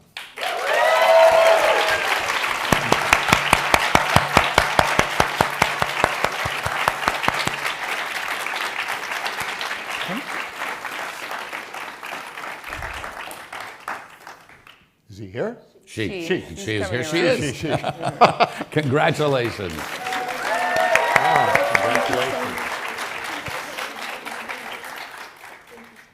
Congratulations. All right. Next category. Stand right there for us. Dr. Cheers. Yay. Oh, our next category. We'll step back over here. We're stepping back over. You read it from here, and then we'll step over here Yes. to the video. Okay. Best Social Video Award. Okay. And now we move. Yes. We went back and forth. Yep.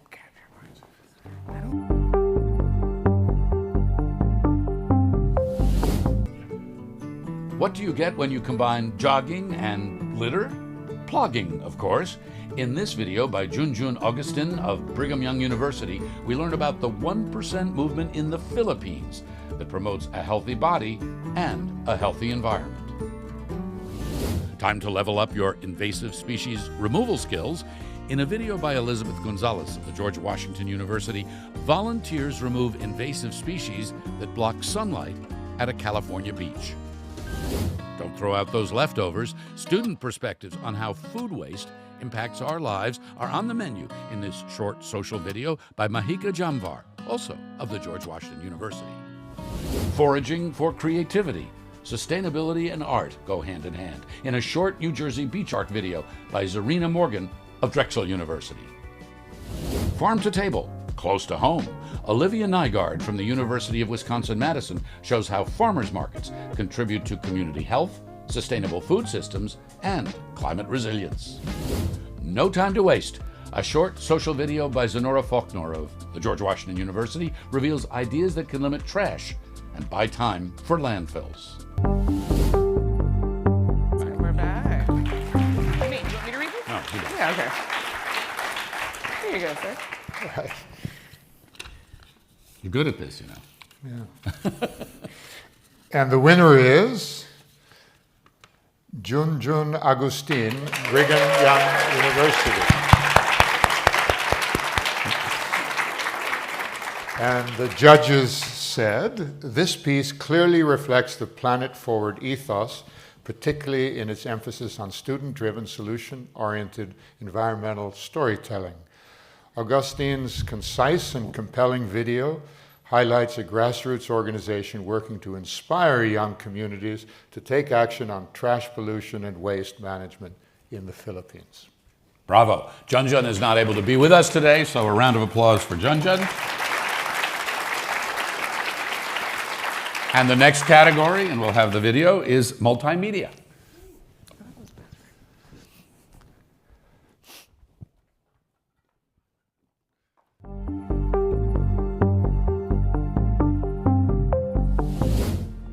What's it like to live on the front lines of sea level rise? Teesside University's Jay Draper takes us to the coastal village of Staithes, England, where tensions are climbing as fast as the North Sea. Vultures and chipmunks and seals, oh my. In this photo essay, Oriana Dunn of the University of Utah showcases the biodiverse beauty of the Oregon coast, making the case for lasting environmental stewardship. Tommy Jody of the University of Arizona reflects on the connection between her family, her culture, and a cornfield, tracing the heritage of Dene food systems across colonization and continuance. In this essay, Shaya Kosak of Middlebury College reports that the unique law governing Argentina's glaciers is anything but frozen, as shifting political currents threaten to strip unique protections of this natural resource. About those birds flying into buildings, Madeline Shaw of New York University uses her podcast to highlight architectural innovations that can lead to a more bird-friendly future. The stars will guide the way. Dene artist True West of the Institute of American Indian Arts has curated a virtual exhibition to show how light pollution is affecting indigenous cultures.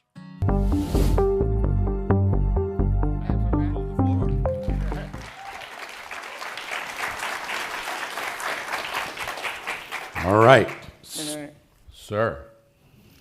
All these videos are amazing. They are. They really are. Amazing. Can't they all go? Well, that's up to you, Sven. I think I heard an offer here, ladies and gentlemen. Maybe one day. So the winner is Tommy. Do I pronounce that correctly? Tommy Jody.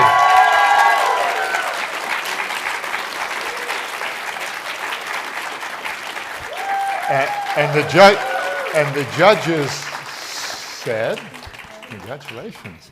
And the judges said, we love the use of the timeline and how it brings in a layer of interactivity for the audience to explore the issue in depth.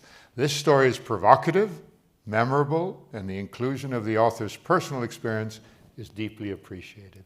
Well done. Congratulations. All right.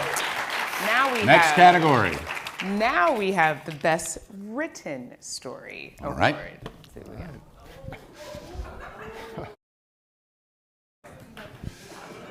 I didn't do it.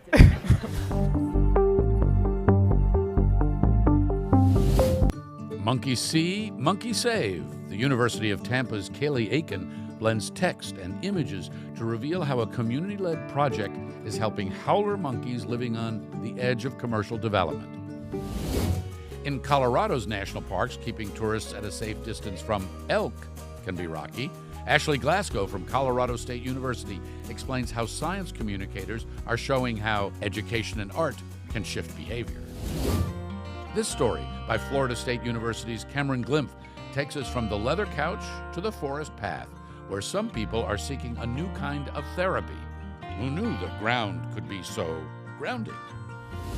At first squelch, slime molds might not sound that appealing, but in this Q&A interview, Sylvia Leggett of Tuskegee University explores how these unusual organisms led one mycologist to a life of discovery, mentorship, and determination. Alexia Massoud of the George Washington University makes a splash with this story about the women powering water-based industries in Brazil. She was reporting from the UN Climate Conference in Belém last fall. And as Minnesota warms, deer are moving farther north, bringing brainworms with them and infecting other animals. Avery Tillery of the University of Georgia describes how scientists are turning to traditional Ojibwe stewardship practices to protect moose, or moose, from these parasites. Okay, here we go. Okay.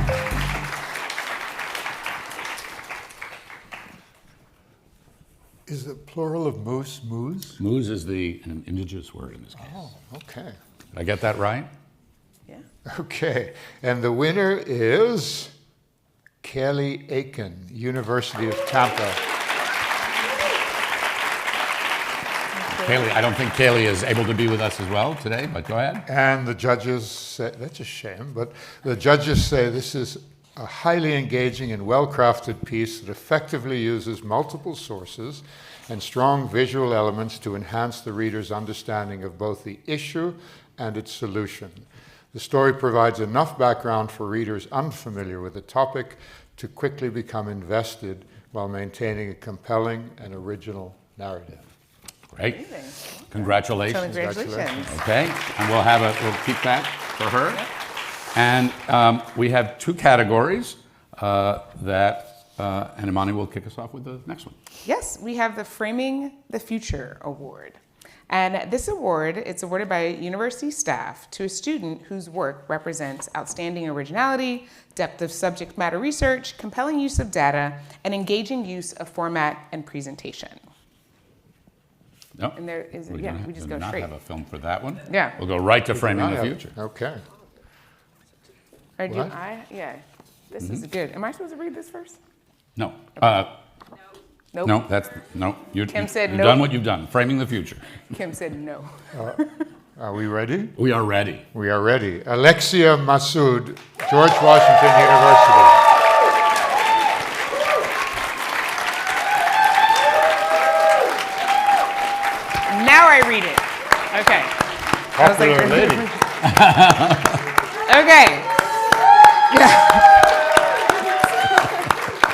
So the Planet Forward staff said while studying abroad in Brazil and attending COP30 in Belém, Alexia embedded herself in local communities to tell the story of an inspiring demographic that is advancing sustainability while weathering the effects of climate change. Her outstanding original reporting highlights the women who were central to Brazil's water-based industries, including fishing, aquaculture, and tourism. Alexia's vivid writing, compelling use of data, and original photographs bring readers out onto the water and into the COP30 to show us how these women of the water are leading the charge to further align with the industries with the United Nations Sustainable Development Goals. Congratulations. And finally, we have the fan favorite. Many of you know the fan favorite. Some of you are in the running for the fan favorite. Many of you voted for the fan favorite. We had, as we mentioned, a 40% increase in submissions for Planet Forward Stories and StoryFest this year. So, for the first time, we named a handful of honorable mentions, and we had all the finalists and honorable mentions open for the fan favorite voting. And the voting was really remarkable. 2,283 votes, more than 2,000 votes, 600 more responses this year from last. So we continue to grow. And the fan favorite, Sven Lindblad. I'm the fan favorite? Yes, you are, Absolutely, actually. sir. That was nice. Made my day. The fan favorite award winner is Will Hinkle from Middlebury College.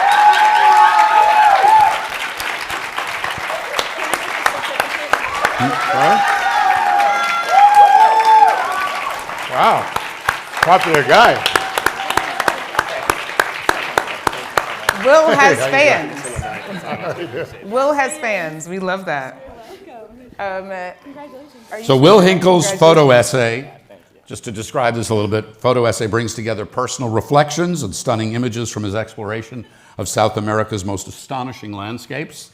He brings readers on a journey through Patagonia, from the Peruvian Andes to the Atacama Desert and beyond. He uses the medium of photography to create an immersive, awe-inspiring experience for the reader, reminding us of our responsibility to honor and reciprocate nature's gifts. Congratulations. Congratulations. All right, what we'd like to do now is ask all the winners to come on up. Those of you who are here, could you come? Oh, you're here. They're all come here. back in. Yeah, I was like, and I put we them have right a there. very special guest who also joined us.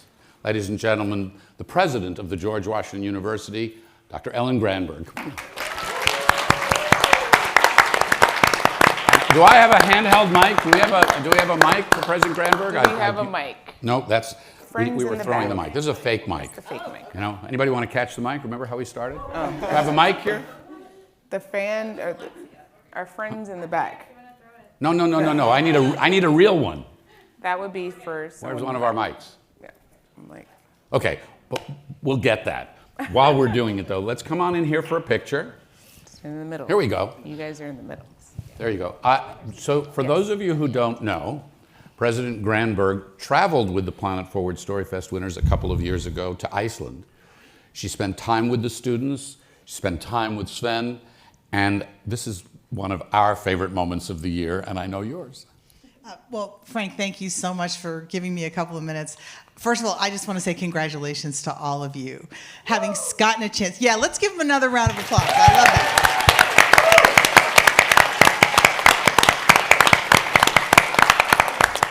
I got to go on the trip to the Galapagos Islands in 2024 with the StoryFest winners and with Frank. And it was an absolutely amazing experience. And the best part was spending time with the students and understanding not only their personal stories, but their evolution as young storytellers, as young journalists. And so you all are going to have an unforgettable time. It is just going to be amazing. And I really appreciate having the opportunity to thank Sven for his support of this program and making this adventure possible for so many young people. It really is very, very special. And then congratulations to all of you who traveled here, those of you from GW who are a part of this. It's a wonderful program, and I hope that you all enjoyed your experiences. I know you learned a lot. So congratulations to everyone who is here, and back to you. Thank you, thank you, thank you. Sven, maybe you want to tell everybody before we pose for our picture what they'll see on this trip, which I think starts in Reykjavik and goes to East Greenland and is really in the Arctic. Yeah, so the first thing I have to tell you is I have never been to East Greenland. I tried to go to East Greenland in 1974, and we got stuck in the ice. We went into the ice, the wind changed, and there was this massive iceberg ahead of us, and we were being pushed against it, and this was a 48-hour event, assuming that there was a very, very good chance that we would be crushed by that iceberg. So, were you scared? No, I was fascinated. I was totally fascinated. But the world has changed since 1974, as we all know. Now, 50 years later, the ice is, which is unfortunate on many, many levels, but there's less ice. You can go earlier. The odds of getting to the mainland are infinitely improved. And I'm not sure the date exactly, but I'm going to try and figure out how to come with you guys, because I really want to go to East Greenland badly. But you're going to see beautiful, beautiful landscapes, wonderful ice, lots of different wildlife, and it's going to be a very special experience. And we call this, so this is the prize they win, but they've also got an assignment out there. So you will be doing, we call this a storytelling expedition. So you will be doing research, you will be doing stories from the ship, and we will be sharing that on Planet Forward, and we'll highlight that next year at the summit so that we can continue this whole learning and discovery and sharing process. So it'll be really exciting. So how about a picture? Should we do a picture? Sure. All right. How should we do this? Let's put Sven in the middle. How about some 2 or 3 students on either side? All right. We have to scrunch in. We'll do this, and I'll. Okay. That's very. All right. Where should I go? Okay. Have we got this correctly? Yes, ma'am. Someplace here. I'll come on this side. You Gotta move move those this. other things. Just. Okay. Here we go. Get in real close to each other. Frank, just bring your body back a little bit. You're curved in, kind of just face out a little. Face out. Perfect. Wow. Everybody right here. 1, 2, 3. Congratulations. All right, now wait, before you go, before we're done, I want one really expressive photo, right? We're all like really, wow, this is exciting, right? Arms, face, smiles, ready? Goodness. Ready? Make sure 2, not to 3. punch anybody by mistake.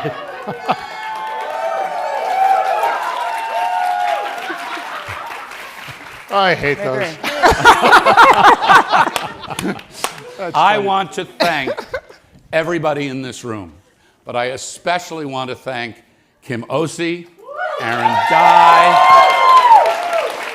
Jamila O'Hara.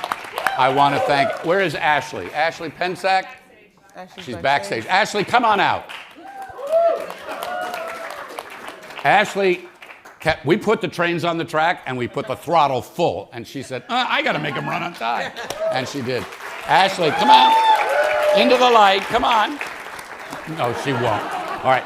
The Planet Forward volunteers, students, and Darcy, could you stand and please wave to everybody? Running the mics. I want to thank the unbelievable students, faculty, staff who've come from ESF, from Middlebury, from Arizona, from Tuskegee, from all of our partners, people in from other schools, the Indigenous Student Correspondent Program. Hats off to you. Alexander, best to you in all that you're doing going forward.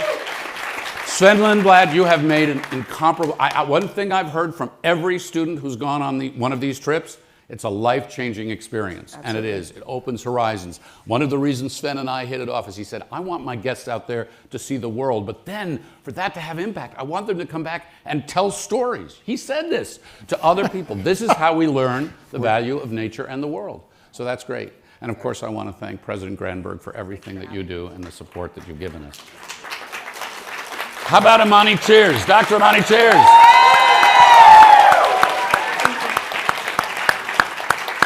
And once more to our winners. Yes. And here's what I'd like to do. I would like to ask all the finalists in the room, please stand up. Let's cheer you on. Come on.